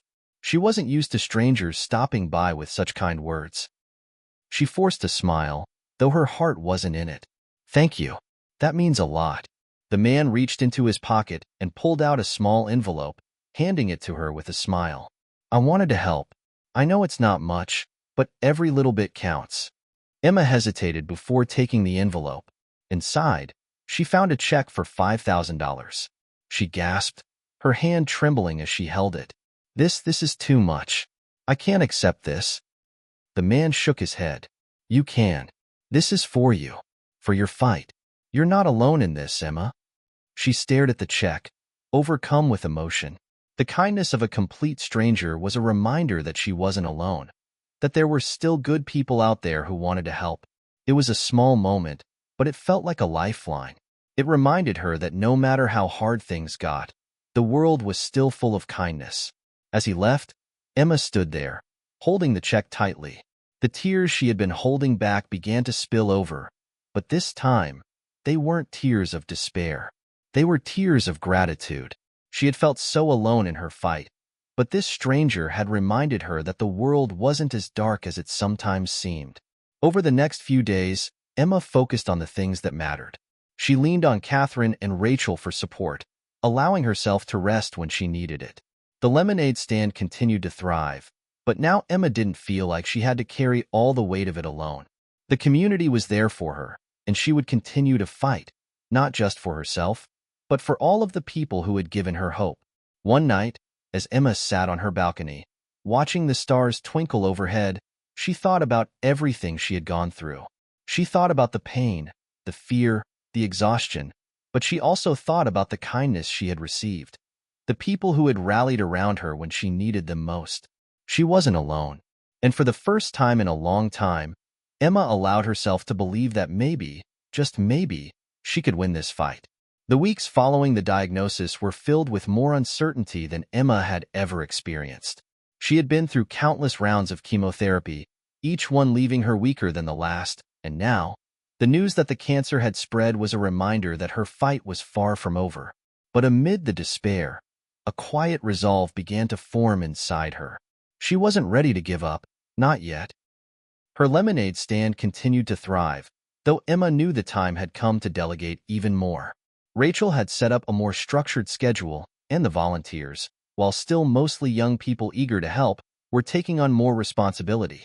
Catherine, ever her rock, continued to support her emotionally and physically, helping her with everything from managing the stand to helping her take short breaks to regain some strength. But there were still days when Emma's body betrayed her, when the pain from her treatments would leave her curled up in bed, unable to do anything but sleep. On those days, she would feel a deep loneliness creeping in, like she was fighting an invisible battle that no one could truly understand. One morning, when Emma was feeling particularly low, she received a call from an unexpected source.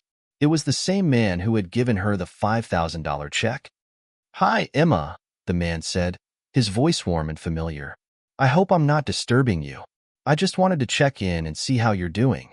She smiled weakly, grateful for the gesture. "Hi, thank you for calling. I'm hanging in there, I guess. Just taking things one day at a time." "I get that," he said softly. "Listen, I wanted to talk to you about something. I'm part of a group that helps people in situations like yours, people who need support, not just financially, but emotionally too. And we're organizing an event to help raise funds for your treatment. Would you be open to it?" Emma was silent for a moment, the idea of an event both exciting and terrifying. "I don't know. I've got so much going on, and I don't want to be a burden to anyone." The man cut her off gently. "You're not a burden, Emma. You're a fighter, and people want to help. I've seen how much you've inspired others, and this is a way for them to show their support." Emma took a deep breath. She wasn't sure, but she felt something stirring within her. Maybe it was the exhaustion or the fear of what lay ahead, but the idea of a larger community coming together to support her seemed like something she couldn't ignore. She needed that. She needed to feel the strength of others pushing her forward. I think I'd like that," she said, her voice steadier than she expected. "When is it happening?" "Next month. We're going to make it a big community event. Lots of food, music, and of course, a lemonade stand. We'll have a booth for you and your story. It's going to be amazing, Emma. You deserve to feel like you're not alone in this fight." The idea was both humbling and terrifying. Emma didn't want to be the center of attention, but she realized this wasn't about her. It was about bringing the community together. It was about showing everyone that there was still hope, even when things seemed impossible. As the days passed, Emma found herself putting more thought into the event. She imagined the crowd, the warmth of people gathered together in support, and the feeling of not being alone in her battle. But it wasn't just the event that helped her change her perspective. She began to think about all the small, everyday moments that made life worth fighting for. Catherine was still by her side, helping manage the growing lemonade stand, while Rachel worked tirelessly to keep the fundraiser organized. People who had come by in the past continued to donate, and the stories of how Emma had inspired others seemed to spread farther and farther. Emma heard from people who had been in similar situations, cancer survivors and fighters who shared their journeys with her. She didn't know all of their names, but she knew their faces, knew the struggles they had endured, and it made her realize that she wasn't alone. As much as her physical body was deteriorating, her emotional resilience was growing. She was learning that it was okay to rely on others, that it was okay to accept help, and that sometimes the most powerful thing you can do is let others in. One afternoon, as Emma sat in her favorite cafe with Catherine, watching the sun pour through the windows, she realized that for the first time in a long time, she wasn't thinking about cancer. She wasn't thinking about her illness, her fear, or her pain.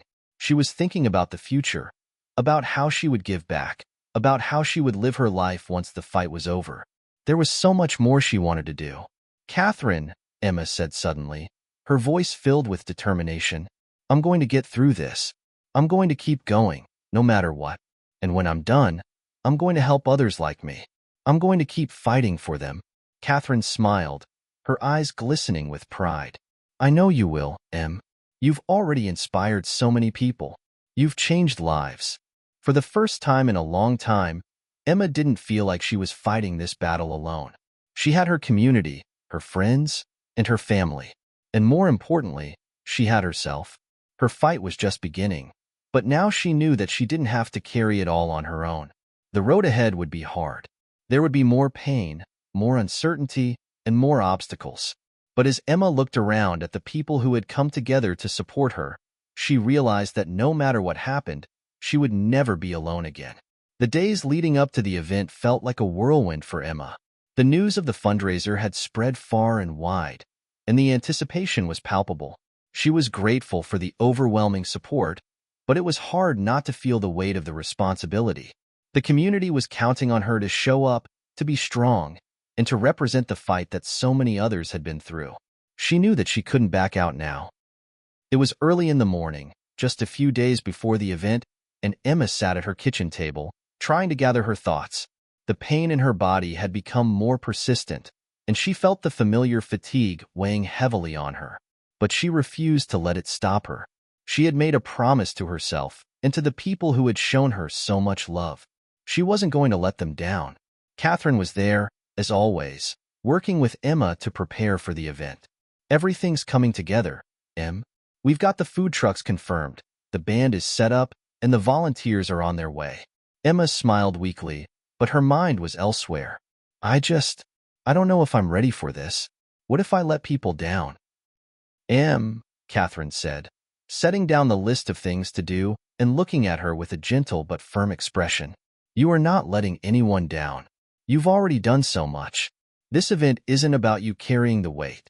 It's about all of us coming together to support you." Emma nodded, trying to believe her words. "I just wish I could be stronger, you know?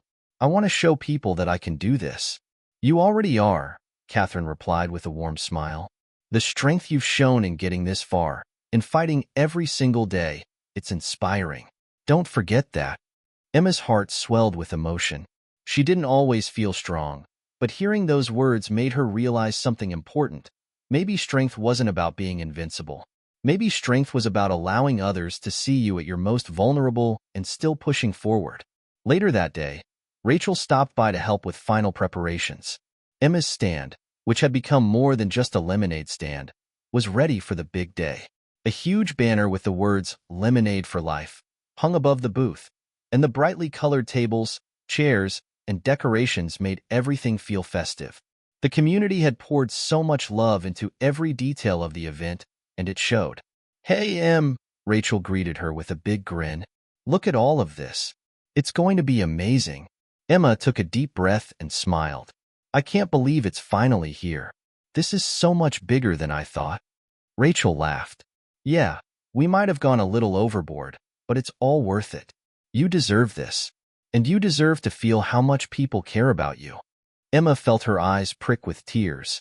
The enormity of it all was starting to sink in. She wasn't just getting help from people. She was inspiring them. They were coming together because of her story, her fight, and her willingness to be vulnerable and honest with them. That was a humbling feeling.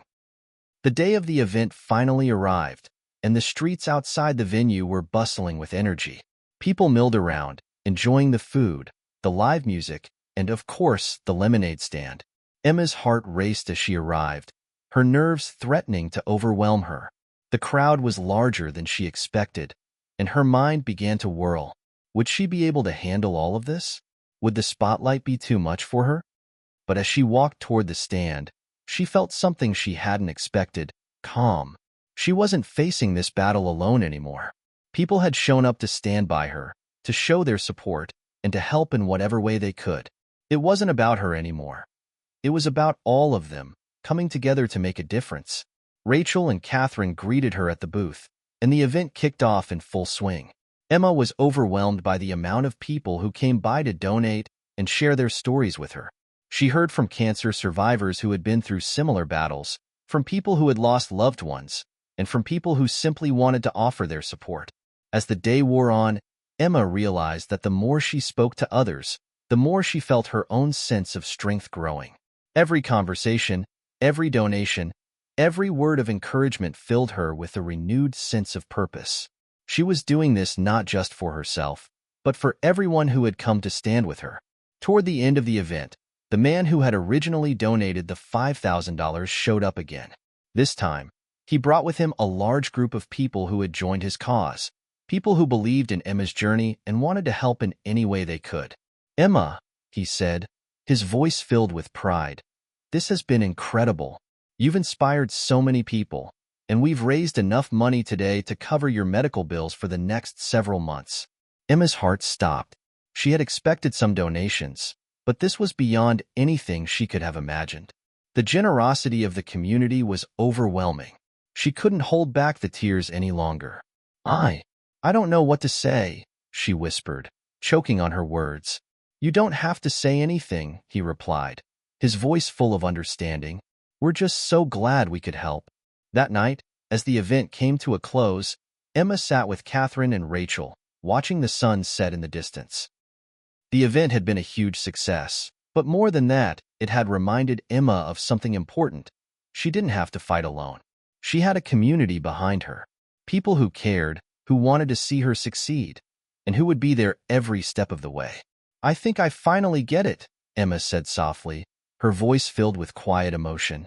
I've been so focused on the fight that I forgot about the people fighting with me. Catherine smiled and squeezed her hand. You're never alone, Em. You've got all of us. Emma looked around at her friends, her family, and all the strangers who had become a part of her journey. And for the first time in a long time, she allowed herself to feel something she hadn't in a long time: hope. The aftermath of the fundraiser left Emma in a haze. The overwhelming support, the massive turnout, and the funds raised had been more than she ever expected. But even with all the good that had come from the event, the reality of her situation still lingered in the background, like a shadow that wouldn't leave. For the past few days, Emma had been retreating into herself. She felt physically drained.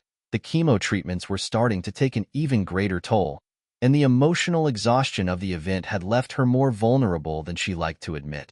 Catherine and Rachel were still by her side, helping with the lemonade stand, but Emma couldn't shake the feeling that she was running out of time. The treatment wasn't working as quickly as she had hoped, and the fear of what might come next was beginning to overwhelm her. One evening, Emma sat on the porch of her home, staring out at the stars. The world felt still, as if time itself was holding its breath.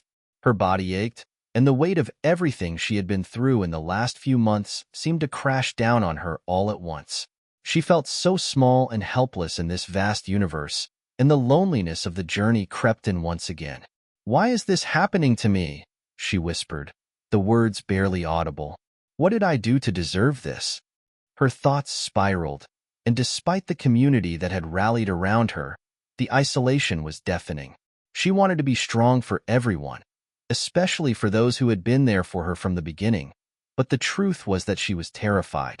Terrified that the treatments would fail. Terrified that the cancer would win. Terrified that the bright future she had once imagined was slipping further away. Just as she was lost in her thoughts, her phone buzzed with a message. It was from Rachel. Hey Em, how are you feeling today? We're thinking about doing another lemonade stand this weekend. I know you've been feeling down, but we want to keep the momentum going. Let us know if you're up for it. Love you.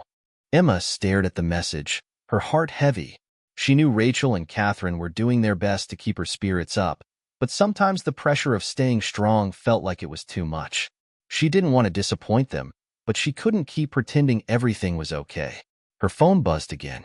This time, it was a call from Catherine. Hey, Em, Catherine said, her voice soft and understanding. I just wanted to check in. You've been quiet lately, and I'm getting a little worried about you. Emma took a deep breath. She didn't want to burden Catherine any more than she already had, but she couldn't hold it in any longer. I don't know if I can do this anymore, Kath, she admitted, her voice shaking. I feel like I'm letting everyone down, like I'm letting you down. I'm not strong enough for this. I can't keep up with everything. The treatments, the stand, the people who are depending on me. I don't know how to keep going. There was a long silence on the other end of the line before Catherine spoke. Emma, she said, her voice firm but full of compassion, you are not letting anyone down. You're not weak, and you're not a failure. You're going through the hardest battle of your life, and you don't have to do it alone. You've already done more than enough. You've inspired so many people, me included, and you've given us all a reason to fight. Emma felt the tears she had been holding back finally fall, her chest tightening with emotion. I just feel so broken. So helpless. I know, Catherine said, her voice soothing, but that's okay. You don't have to be perfect. You don't have to have all the answers. You just have to be you. And you are enough.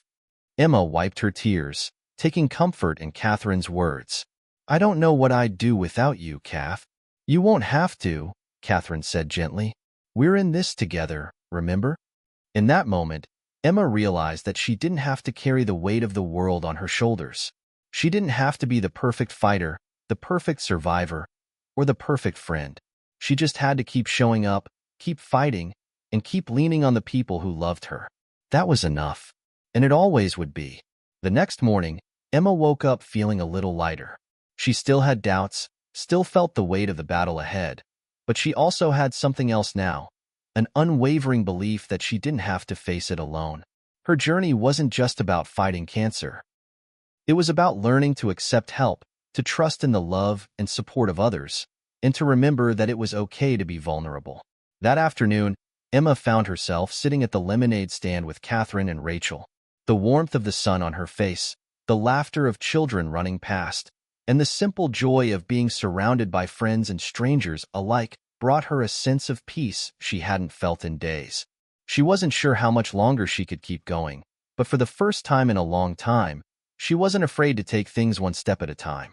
As she handed out lemonade, smiling at the familiar faces of the people who had come to support her, she realized something profound. This fight wasn't just hers. It was theirs too. The community, the people who cared, had all come together to share the load. And as long as she had them, she could face whatever came next. It was a week after the fundraiser, and Emma was feeling more centered than she had in a long time.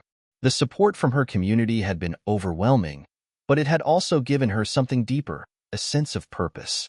Emma realized that in the darkest moments, it was okay to lean on others. Her own strength, she now understood, wasn't found in isolation, but in the hands of those who offered help when it was needed most. The days had passed in a blur of doctor appointments, follow-ups, and small acts of kindness from those around her. But something was shifting. The emotional exhaustion that had threatened to overtake her was starting to ease, replaced by a growing sense of clarity and peace. She wasn't alone. She had never truly been alone. It was early morning, and the sun was just beginning to break over the horizon. Emma was sitting on the porch, a cup of coffee in hand, enjoying the rare moment of solitude. The world outside was quiet, almost as if it was holding its breath, waiting for something. She had spent so many days fighting, pushing herself, but now, she allowed herself to just be still. Her phone buzzed in her pocket, snapping her out of her reverie. She pulled it out, expecting a message from Catherine or Rachel, but this time, it was from her mother. "I know things have been hard, Emma. I want you to know how proud I am of you.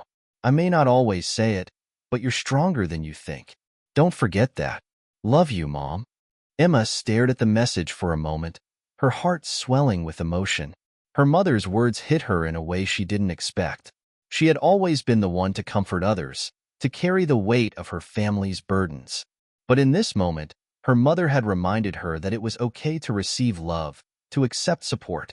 Her mother had always been a rock for Emma, but now, Emma realized it was her turn to let her guard down and receive that strength. Tears welled in her eyes as she read the message again, and for the first time in a while, she allowed herself to cry. There was no shame in it. There was no weakness in it. Sometimes, crying was just a way to release the pressure, to let go of the weight she'd been carrying. Later that afternoon, Emma met up with Catherine and Rachel at the lemonade stand. The usual buzz of activity surrounded them. Families passing by, children running and laughing, and volunteers working together to make the event a success. But today, there was a different energy. Emma wasn't just showing up for the sake of others. She was showing up for herself, too. As she sat behind the lemonade stand, chatting with people and hearing their stories, Emma couldn't help but feel an overwhelming sense of gratitude. Every smile, every word of encouragement, and every donation filled her with a sense of purpose that was hard to describe. She wasn't just raising money. She was building a bridge between herself and the community, between her past struggles and the hope of a future. "Emma, you've got a visitor," Rachel called out from the side, her voice cheerful as always. Emma turned to see a familiar face walking toward her. Mr. Turner, the man who had donated $5,000 at the fundraiser. He was carrying a large, wrapped package under his arm, his face beaming with pride. "Hey, Emma." Mr. Turner greeted her warmly. "I've got something for you." Emma smiled, confused but grateful. "What's this?" He handed her the package, his eyes shining with a kind of excitement. "It's a little something from all of us who've been following your story, a symbol of our belief in you." Emma took the package in her hands, her heart racing as she carefully unwrapped it. Inside, she found a beautiful necklace, a delicate silver pendant shaped like a butterfly, its wings spread wide, as if in flight. "It's beautiful," Emma whispered, feeling the weight of the gesture. "I don't know what to say." "You don't have to say anything," Mr. Turner replied. "We just want you to know that you're not alone in this fight. We believe in you, Emma, and we want you to keep going, no matter how hard it gets." The words hung in the air, and Emma found herself overcome with emotion. She hadn't expected this level of kindness, this deep sense of connection from people who had once been strangers. The necklace wasn't just a gift, it was a reminder that, even on the days when she felt weak, she was never truly alone. Tears filled her eyes as she clutched the necklace close to her heart. "Thank you," she said, her voice breaking. "Thank you so much." Rachel and Catherine stood beside her, their hands on her shoulders in a silent show of support. The community, the people who had come together because of her, were becoming a part of her journey. They weren't just raising money or offering donations. They were giving her the strength to keep going, the belief that she could beat this. Later that evening, as Emma lay in bed, the necklace resting beside her on the nightstand, she thought about everything she had been through. It wasn't just about fighting cancer anymore. It was about discovering a new way to live, to open her heart, to accept love, and to realize that sometimes, strength came from the people who were willing to walk alongside you, not just from within. She closed her eyes, taking a deep breath. There would still be challenges ahead. There would still be days when she felt broken, when the fear crept in and the exhaustion threatened to overwhelm her. But for the first time in a long time, Emma was ready to face them, not as a solitary warrior, but as someone surrounded by love and unwavering support. And that, she realized, was the true meaning of strength. The sound of the hospital door closing behind her felt heavier than it ever had before. Emma stood still in the empty hallway, the white walls stretching endlessly in both directions, as if mocking her with their starkness. Her hands trembled as she clutched the paper with the test results, the words on it clear and final. Treatment has not been as effective as hoped. She had known something wasn't right. The increasing fatigue, the pain that lingered in her chest, the weight that seemed to press harder on her every day, it all pointed to a simple truth. The treatment wasn't working. For a moment, Emma felt the air leave her lungs. She wanted to collapse against the wall, to sink into the cold linoleum floor and disappear. But she couldn't. Not yet. She took a deep breath, trying to steady her nerves. The fight wasn't over, but it had just taken a turn she wasn't prepared for. The future had always felt uncertain, but now it felt terrifying. What if there was no way out of this? What if nothing could save her? Her phone buzzed in her pocket, pulling her back to reality. She glanced at the screen. It was a message from Rachel. "Hey, Em, how did everything go today? I hope you're feeling okay. We're still thinking about doing another lemonade stand this weekend. Let me know if you're up for it. Love you." Emma stared at the text for a moment, the words blurring in her vision as tears welled up. Rachel's optimism, her constant belief that Emma could conquer anything, only made Emma feel more isolated. How could she keep pretending everything was fine when it wasn't? With shaking hands, Emma typed out a response, her fingers moving slowly over the screen. "I'm not sure I can do this anymore, Rachel. I just don't know if I can keep fighting." The words felt heavy, each letter a weight she wasn't sure she could bear. She had always been the one to reassure others, to show strength in the face of adversity. But now, she felt small, fragile, and afraid. The phone buzzed again, and Emma's heart skipped a beat as she read Rachel's reply. "Don't say that, Em. You are stronger than you realize. We're all in this together. Whatever you need, I'm here for you. Always." Emma closed her eyes, letting the tears fall freely this time. Rachel's words were like a lifeline, a reminder that no matter how dark things seemed, she wasn't alone. But the weight of the reality still hung over her, pressing down with an intensity she couldn't escape. She left the hospital with a sense of defeat in her bones. The battle had just gotten harder, and she didn't know how much longer she could keep pretending to be okay. When she arrived home, she collapsed on the couch, the tears still flowing. She let them come, feeling the floodgates open in a way she hadn't allowed herself before. It was Catherine who showed up later that evening. She had a key to Emma's house and let herself in without knocking. When she saw Emma curled up on the couch, her eyes red and swollen from crying, she didn't say a word. She simply walked over and sat beside her, wrapping an arm around her shoulder. "I'm here, Em," Catherine said softly. "I'm right here." Emma leaned into her, grateful for the silence and the comfort. She didn't need words right now. She needed someone to hold her, to remind her that it was okay to feel broken. "I don't know what to do anymore, Kath," Emma whispered, her voice muffled by her tears. "I feel like I've tried everything, and nothing's working. I don't know if I can keep fighting. I don't know if I have it in me." Catherine stroked her hair gently, her voice calm and steady. "You don't have to fight alone. You've never had to fight alone, and you don't now. We're all here. We're in this with you, every step of the way." The warmth of Catherine's embrace was comforting, but Emma still felt the weight of uncertainty pressing down on her. It wasn't just the physical exhaustion from the treatments. It was the emotional toll, the fear of what was to come. "I'm scared," Emma admitted, the words almost a whisper. "I don't know how to keep going." "I know, sweetie. I know," Catherine said, holding her a little tighter. "But you're not giving up. You're not giving up because we're not going to let you. We're not going to let you face this alone. We're with you, every step of the way. And we're going to figure this out together." The words, simple as they were, carried more weight than Emma realized. They weren't just empty reassurances. They were a promise. Catherine and Rachel weren't going anywhere, no matter how hard things got.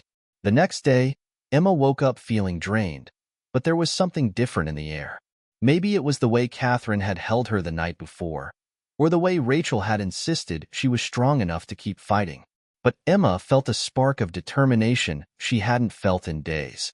She wasn't sure how much longer she had, and she didn't know what the future would hold. But one thing was certain, she couldn't give up. Not now, not when she had so many people behind her, not when her fight was bigger than just herself. That evening, she sent a message to Rachel. "I'm ready. Let's do the lemonade stand this weekend." And just like that, Emma took the first step back toward fighting, not just for herself, but for the people who believed in her. The battle was far from over, but she was no longer walking it alone. The weekend arrived faster than Emma expected, and with it, the lemonade stand. She had been dreading the day for a while, unsure of how she would feel, but as she stood behind the stand, watching people gather and share in the mission of the day, a feeling of peace started to settle over her. The sun was shining brightly, casting a golden glow over the street corner where they had set up. The bustling activity around the stand made the world feel alive. People stopping to chat, children running up to grab a cup of lemonade, and neighbors pausing to ask how she was doing. It was like a small piece of the world had come together, just for her. Rachel and Catherine were there, as always, handing out cups of lemonade with their infectious smiles. But this time, Emma wasn't just a bystander. She was an active participant. She was standing tall, her back straight, and her hands moving with purpose. It felt good to be a part of something again, to feel like she was contributing, not just receiving. As people approached the stand, Emma smiled and greeted them, offering lemonade with a grace she hadn't realized she still possessed. But it wasn't just the act of serving drinks that mattered. It was the connection. Every person who came up to the stand shared a kind word, a small gesture of support, and it filled her heart in a way that nothing else could. "Emma, you look great," a woman exclaimed as she approached the stand. "I've been following your story, and we're all praying for you. My kids made these." She handed Emma a small bundle of handmade cards, each with a message of hope and encouragement. Emma felt her throat tighten as she took the cards. She glanced at Rachel and Catherine, who were both beaming with pride. It was moments like this that reminded her how much love there was in the world, even when things seemed dark. "Thank you," Emma said softly, her voice catching. "This means more to me than you'll ever know." The woman smiled, her eyes filled with understanding. "We're all in this together, honey. You keep fighting, and we'll keep praying for you." Emma nodded, her heart swelling with emotion. She hadn't realized just how much she needed these small moments, these tokens of kindness, to keep her going. The weight of her struggle hadn't lessened, but the love that surrounded her made it bearable. Each new person who came to the stand reminded her that she wasn't fighting alone. Later that afternoon, Emma took a break to sit down and rest. She was exhausted, the strain of the week's emotional turmoil still weighing on her, but for the first time in a long time, she felt a glimmer of hope. The lemonade stand wasn't just raising money. It was raising her spirits, and more than that, it was raising her belief in herself. As she sat on the bench, Catherine joined her, sitting down beside her with a bottle of water. They watched as Rachel continued to serve lemonade, laughing and chatting with the crowd. Catherine took a deep breath and turned to Emma. "You know, I've been thinking," she began, her tone thoughtful. "It's not just about the money we're raising today. It's about showing you that you're not just a cancer patient. You're Emma, this incredible woman who has impacted so many people's lives already." Emma glanced at her, surprised by the intensity in Catherine's voice. "I don't feel incredible," she admitted quietly. "I feel tired. I feel like I'm losing ground." Catherine placed a hand on Emma's, her eyes filled with compassion. "I get it, but think about everything you've already done. You've raised awareness. You've brought this community together. You've given people a reason to care, to show up, to help. That's powerful, Em." Emma swallowed, her emotions swirling. She had never really thought about it that way. She had been so focused on surviving, on getting through each day, that she hadn't stopped to see the bigger picture. Her fight wasn't just about her. It was about creating change, about inspiring others to be brave, just as they had inspired her. "I guess I never realized how much I've been able to give," she said softly, more to herself than to Catherine. "I've been so caught up in feeling weak, I haven't seen how strong I actually am." Catherine smiled, squeezing Emma's hand. "Exactly. And that's why today matters. It's not just about the money or the support. It's about you, standing here, showing the world that even in the hardest times, you can make a difference." As the sun began to set, casting a warm glow over the street, Emma looked around at the crowd gathered around the lemonade stand. She saw the faces of people who had come together to help her, to show their love and support. It wasn't just the big donations that mattered. It was the collective effort, the shared humanity, the simple gesture of showing up. Emma stood up, feeling a new sense of resolve in her chest. "Let's keep going," she said to Catherine, her voice stronger than it had been in days. "Let's make this stand the best one yet." And so, with renewed energy and a sense of purpose, Emma stepped back behind the lemonade stand, ready to face whatever came next. She didn't know how much longer the road would be, or what the future would hold. But one thing was certain, she wasn't going to stop fighting. Not when she had so many reasons to keep going. The lemonade stand had been a success, far more than Emma had imagined. The outpouring of support from her community had been overwhelming, and the money raised was enough to cover several rounds of treatment. But what Emma hadn't expected was the sudden surge of attention that came with it. One evening, as Emma sat in her living room, relaxing after a long day, her phone buzzed with an incoming notification. She glanced at the screen and froze. It was an article, a local news piece, titled, "Local Teen Fights Cancer with Lemonade Stand. How the Community Came Together to Help." At first, Emma felt a sense of pride. She had worked hard to organize the event, and now people were recognizing her efforts. But as she read the article, that feeling quickly turned to unease. The piece highlighted the efforts of her community, but it also mentioned her cancer diagnosis in a way that made her feel like a spectacle. It described her as the brave girl fighting against the odds, but the tone, though well-meaning, felt patronizing. The comments that followed the article only added to her discomfort. Some people praised her strength, while others questioned whether the funds raised were enough to make a real difference. There were whispers about her treatment choices, and some even wondered if it was all worth it. Emma felt the weight of those words, as if they had physically landed on her chest, pressing down and making it hard to breathe. She hadn't expected this kind of attention, hadn't anticipated that her battle would be analyzed and debated so publicly. The feeling of being exposed, of being reduced to a story rather than a person, was suffocating. Her thoughts were interrupted by the sound of a knock at the door. She looked up and for a moment just sat there, unsure of what to do. She wasn't in the mood for company, but she knew she couldn't avoid the world forever. When she opened the door, Rachel and Catherine were standing there, smiling and holding bags of takeout food. "We thought you might need a little pick-me-up," Rachel said, her voice light and carefree. Emma smiled weakly, trying to mask her discomfort. "Thanks. I appreciate it." They sat down at the kitchen table, and for a few moments, the three of them ate in comfortable silence. But Emma couldn't shake the feeling of unease that had settled deep inside her. Every bite of food seemed to weigh her down more than the last. Finally, Catherine broke the silence. "So, we saw the article. You're kind of a local hero now, huh?" Emma didn't respond right away. She stared down at her food, unsure of how to put into words the discomfort she was feeling. "Yeah, I saw it," she said finally, her voice flat. "I didn't expect all this attention." Rachel raised an eyebrow. "What do you mean?" "People are recognizing what a difference you've made. This is a good thing, Em."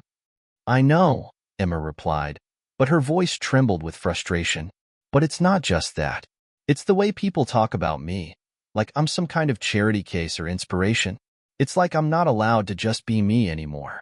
I feel like I'm being turned into a story, a symbol for people to feel good about themselves. And I hate it." There was a long pause as Rachel and Catherine exchanged looks. Neither of them had anticipated this response, but they could see the truth in Emma's words.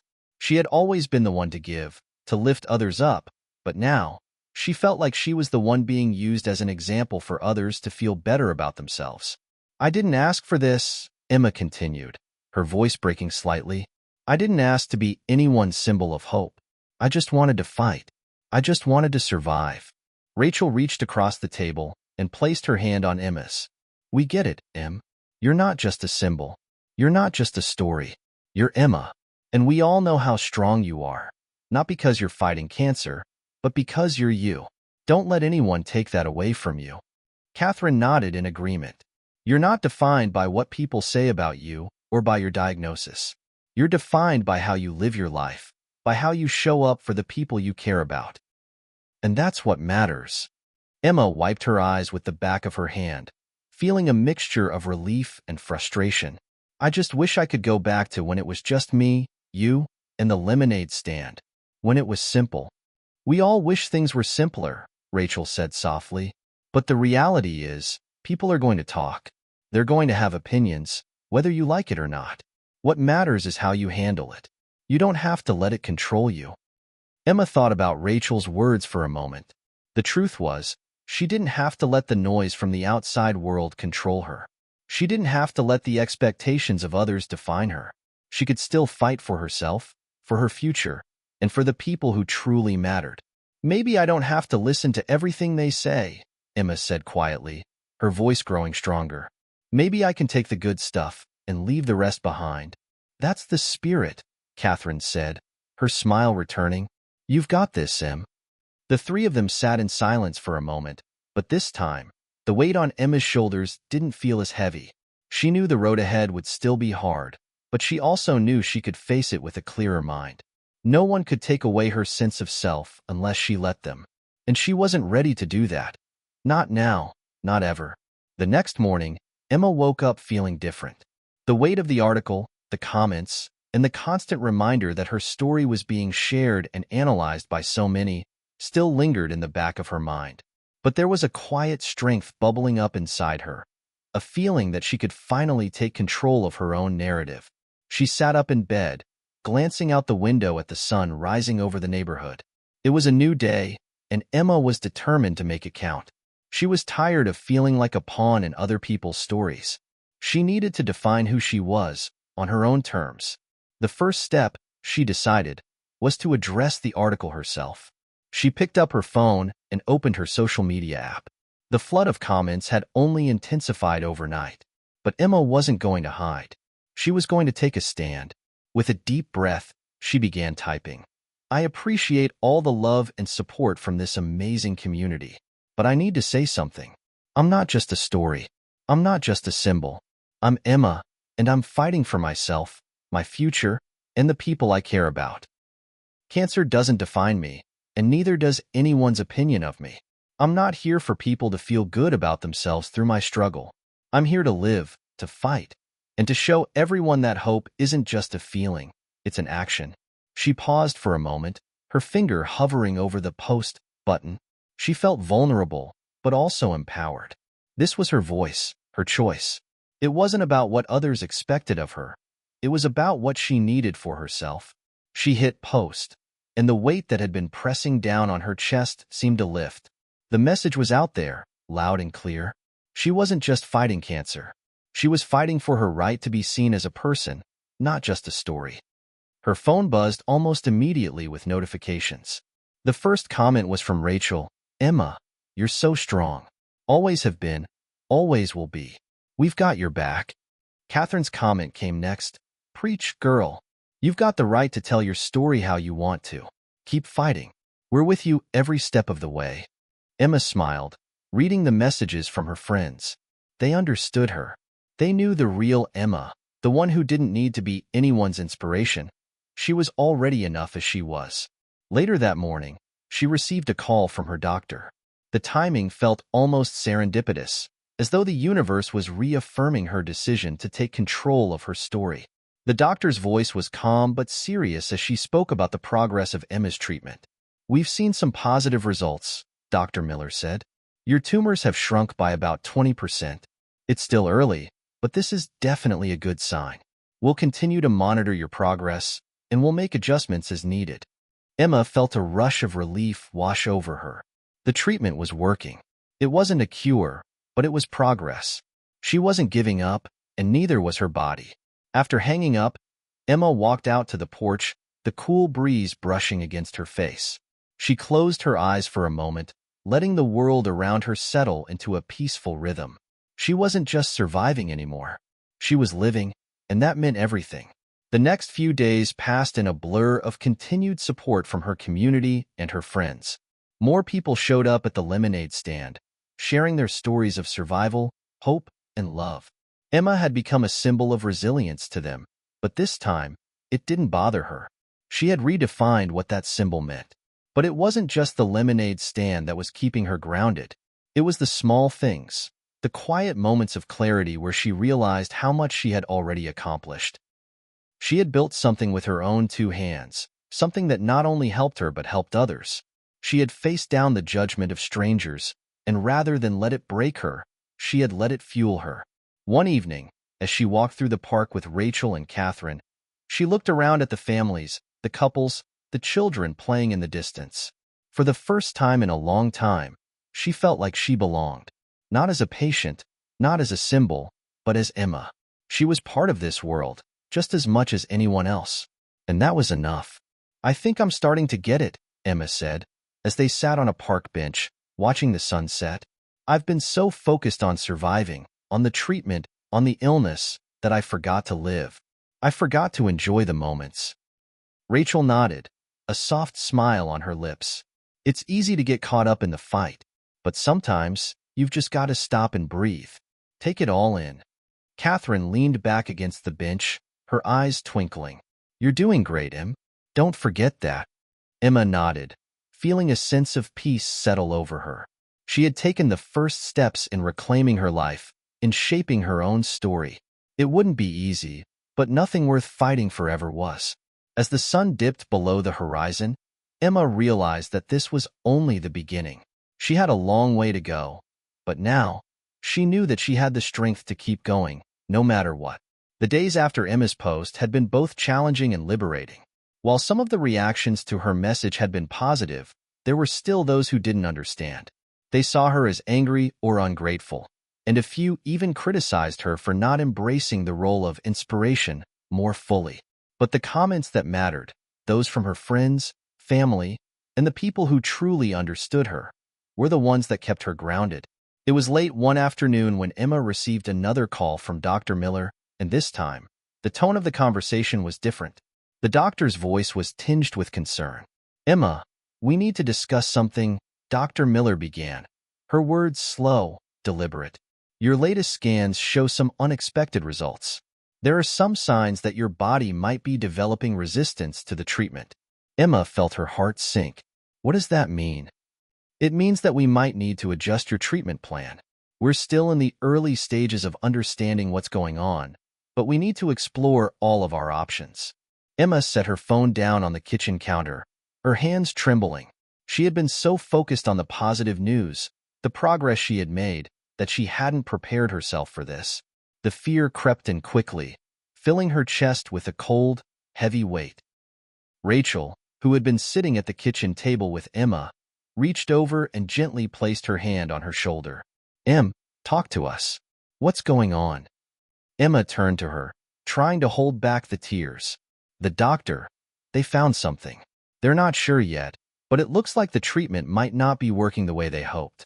It's too soon to tell for sure, but I don't know what to do anymore. Rachel and Catherine exchanged concerned glances. They both knew how hard Emma had been fighting, how much effort she had put into staying positive. It was one thing to face the illness, but now, the fear of it being beyond her control loomed like a dark cloud. You're going to get through this, Em, Catherine said quietly, her voice steady. You've come this far. This is just another bump in the road, and you're not facing it alone. Emma felt a surge of gratitude for her friends. They had been with her every step of the way, offering support, love, and unwavering belief. But there was a part of her that felt as though this was a battle she had to face on her own. No matter how much they cared, no one truly knew what it was like to feel like your body was betraying you, to stare into the unknown and wonder if you were running out of time. I know, Emma said softly, her voice cracking, but I feel like I'm losing control. I've been trying so hard to fight, but what if it's not enough? Rachel squeezed her hand. You've been fighting every single day, Em. That's more than enough. No one can do more than that. Emma looked up at her, her eyes filled with a mixture of fear and exhaustion. I'm scared, Rachel. What if I don't have enough time? The words hung heavy in the air, a question that Emma had avoided asking for months. The possibility of not having enough time, of not being able to finish what she'd started, was the one thing that haunted her more than the disease itself. For a long moment, the room was silent. No one had an answer, and that was okay. Sometimes there were no answers, only the shared weight of a moment. Then, Catherine stood up and walked to the window, gazing out at the setting sun. You know what I think? She said, turning back to face them. I think time is overrated. You've already accomplished so much. You've touched so many lives, Em. And if you keep going, if you keep being you, you're going to keep making a difference. Maybe that's not about how much time you have left. Maybe it's about how you use the time you do have. Rachel nodded in agreement. Exactly. You've built something real with the lemonade stand. You've helped people who needed to be reminded that there's still good in the world. You've inspired people, not because you're perfect, but because you're real. Emma looked at her two best friends, feeling a wave of emotion wash over her. She wasn't alone in this fight. They were right. It wasn't about the number of days she had left. It was about the impact she had made and would continue to make, no matter what happened. Her life, her story, her fight. It was hers, and no one could take that away from her. You're right, Emma said, her voice stronger now. It's not about how much time I have left. It's about what I do with it. Rachel smiled and reached out to hug her. You're a warrior, Em. Always have been. Catherine walked over and joined the hug, and for a moment, Emma felt the weight on her shoulders lighten. She had her friends, her family, and her community. She wasn't alone in this. And together, they would face whatever came next. As the evening wore on, Emma felt a renewed sense of determination settle in her heart. She would keep fighting. She would keep living. And she would keep being real, no matter what the future held. The days that followed were filled with a mixture of uncertainty and clarity. Emma had spent much of the week processing Dr. Miller's news and trying to come to terms with the idea that her treatment might not be working as well as expected. But something had shifted inside her. The fear, while still present, wasn't the driving force in her life anymore. It was the desire to live authentically, to embrace the moments she had left, however many they might be. It was late one evening when Emma sat down with Rachel and Catherine at the small kitchen table, her mind racing. The decision had been brewing for days, but now it was time to face it head-on. "I've been thinking," Emma began, her voice low but steady, "about what I want to do next. I don't want to keep waiting around to see if the treatment works. I mean, I can't just keep living in this limbo. I need to take control, and I think it's time for me to make a bold move." Rachel and Catherine exchanged a glance, their curiosity piqued. They had always known Emma to be someone who faced challenges head-on, but this felt different. There was a quiet determination in her eyes that they hadn't seen before. "What are you thinking?" Catherine asked, her tone gentle but full of concern. "You've been through a lot already." Emma took a deep breath and then spoke her truth. "I want to start a foundation, a place where people who are going through cancer treatment or really any tough fight can find community and support. I want to create something that lasts, something that's bigger than me." Rachel raised an eyebrow. "A foundation? That's a huge step, Em. But I get it. You've always wanted to make an impact, and you've already done so much with the lemonade stand. You've helped people. I know it's a big decision," Emma continued, her hands gripping the edge of the table, "but I don't want to sit around waiting for the next treatment or the next scan. I want to do something now. I want to make a real difference, and I want people to know that they're not alone, that there's hope even when the fight feels impossible." Catherine leaned forward, her eyes full of admiration. "I think that's an incredible idea, Em. You've already created something meaningful. A foundation would be a natural next step. You're in the perfect position to help others who are facing what you're facing." Emma smiled, feeling a sense of clarity wash over her. She had always been the one to push forward, to look for ways to make things better.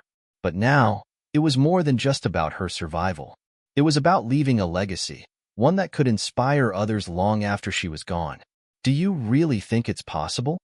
Emma asked, her voice vulnerable. "To turn this into something real?" "Of course," Rachel replied without hesitation. "You've already proven you can make a difference. The people who follow your story, the ones who see your strength, they'll support you. You've got a whole community behind you." The words gave Emma the courage she needed. For the first time in a while, she felt like she was in the driver's seat of her own life, steering herself in a direction that mattered. The next few weeks were a whirlwind of research, meetings with local cancer organizations, and brainstorming sessions with Rachel and Catherine. Emma poured her heart into the project, crafting the vision for her foundation. A place for those battling cancer where they could find resources, emotional support, and hope. She reached out to people she had met during her treatment, asking for their help and guidance. She wanted this foundation to be built on real, personal stories, the same ones that had kept her going during her darkest moments. As the idea began to take shape, Emma also started to look at her own situation with a new perspective. The treatment was still a priority, but she was no longer solely focused on the outcome. She realized that she could still make an impact, even if the road ahead wasn't clear. And in a way, this foundation was a testament to her fight. It wasn't just about surviving. It was about living with purpose. One afternoon, after a long meeting with a potential sponsor for the foundation, Emma sat in the park, staring at the ducks swimming lazily in the pond. She took a deep breath, feeling the weight of everything she had learned over the past few months. The fear that had once gripped her was still there, but it no longer controlled her. She had learned to live alongside it, to make peace with the uncertainty. Rachel joined her on the bench, sitting silently for a moment before speaking. "You're really doing it, huh? This foundation. I can see it all coming together." Emma smiled softly, her eyes distant as she watched the water ripple in the breeze. "I think it's the only way forward, and I'm not doing it alone." "No, you're not," Rachel agreed. "We've got your back, Em, every step of the way." As Emma looked out over the park, she realized that this was the beginning of something much bigger than herself. She wasn't just fighting cancer. She was fighting for a future where others wouldn't have to fight alone. And that made every challenge, every moment of uncertainty, worth it. The launch of Emma's foundation was nothing short of magical. What had started as a small idea, whispered on a quiet evening in her kitchen, had blossomed into something real, something beautiful. The foundation was called the Hope Giver Project, and its mission was simple: to provide support, resources, and a community for those facing cancer, regardless of age, background, or financial situation. Emma had been deeply involved in every step of the process, designing the website, hosting fundraisers, and even organizing local events to raise awareness. She spoke at each event, sharing her story, her struggles, and her triumphs. Her words, once laced with doubt and fear, now carried the strength of someone who had found her purpose. The more she shared, the more she realized that her battle wasn't just hers anymore. It was a shared fight, and there was power in that. Through the foundation, Emma met people who had been inspired by her story and who, in turn, inspired her. Some were in the early stages of treatment, others were in remission, and some were simply looking for a place where they didn't have to face the battle alone. Emma listened to their stories, shared her own, and offered whatever support she could. The community that formed around the foundation became a lifeline for so many, providing the connection and strength that they all so desperately needed.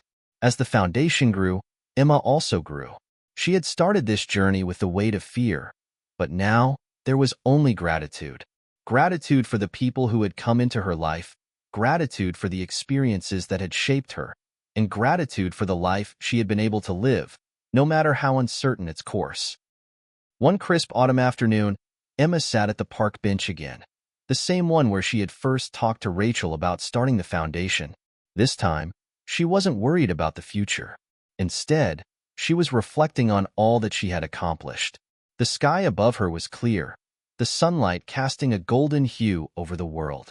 It felt like a moment of perfect peace. Rachel joined her, sitting down without a word. The two of them sat in comfortable silence for a while, watching the world go by. After a long moment, Rachel finally spoke. "You did it, Em. You really did it."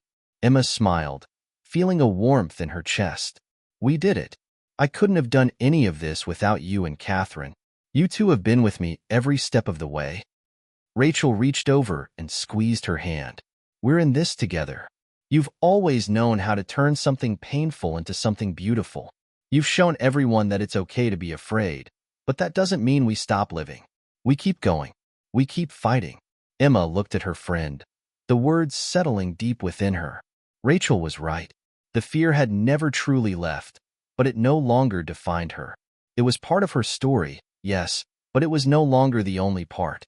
There was also hope, resilience, and love. The things that had carried her through the toughest days and that would continue to guide her in the years to come. "Sometimes, I wonder if this is what I was meant to do all along," Emma said softly. "Not just fight for my own life, but fight for others. To show them that even in the darkest moments, there's always a flicker of light. That's what keeps me going." Rachel smiled, her eyes glistening. "I think that's exactly what you were meant to do." Emma nodded, feeling a quiet sense of peace settle over her. The foundation was thriving, and she had accomplished more than she ever thought possible. She had created a legacy that would continue to inspire and support others long after her journey ended. Though she didn't know what the future held, Emma knew one thing for certain. She had lived her life fully, with purpose and heart. And that, she realized, was the greatest gift she could have given herself and the world. As the sun began to set, Emma leaned back against the bench, the cool breeze lifting her hair. For the first time in a long time, she wasn't worried about what was coming next. She was exactly where she needed to be. In the years that followed, the Hope Giver Project continued to flourish, reaching more people than Emma had ever imagined. The foundation became a beacon of hope for countless individuals and families facing the battle of their lives. And through it all, Emma's story. Her courage, her kindness, and her unwavering belief in the power of hope remained at the heart of the mission. Though Emma's physical journey eventually came to an end, her legacy lived on in the lives she touched. The foundation carried her message forward, a reminder that the most important thing we can give to each other is love, compassion, and a sense of community. And every year, on the anniversary of the foundation's launch, a small gathering was held in her honor. A reminder that Emma had not just fought cancer. She had fought for the betterment of the world, one act of kindness at a time. In the end, it wasn't the number of days that mattered. It was how those days were spent, and the love and light shared along the way. Hit subscribe and leave a comment with where you're watching from. This story might just spark a new beginning. What's one thing that always pushes you forward, even when things get tough?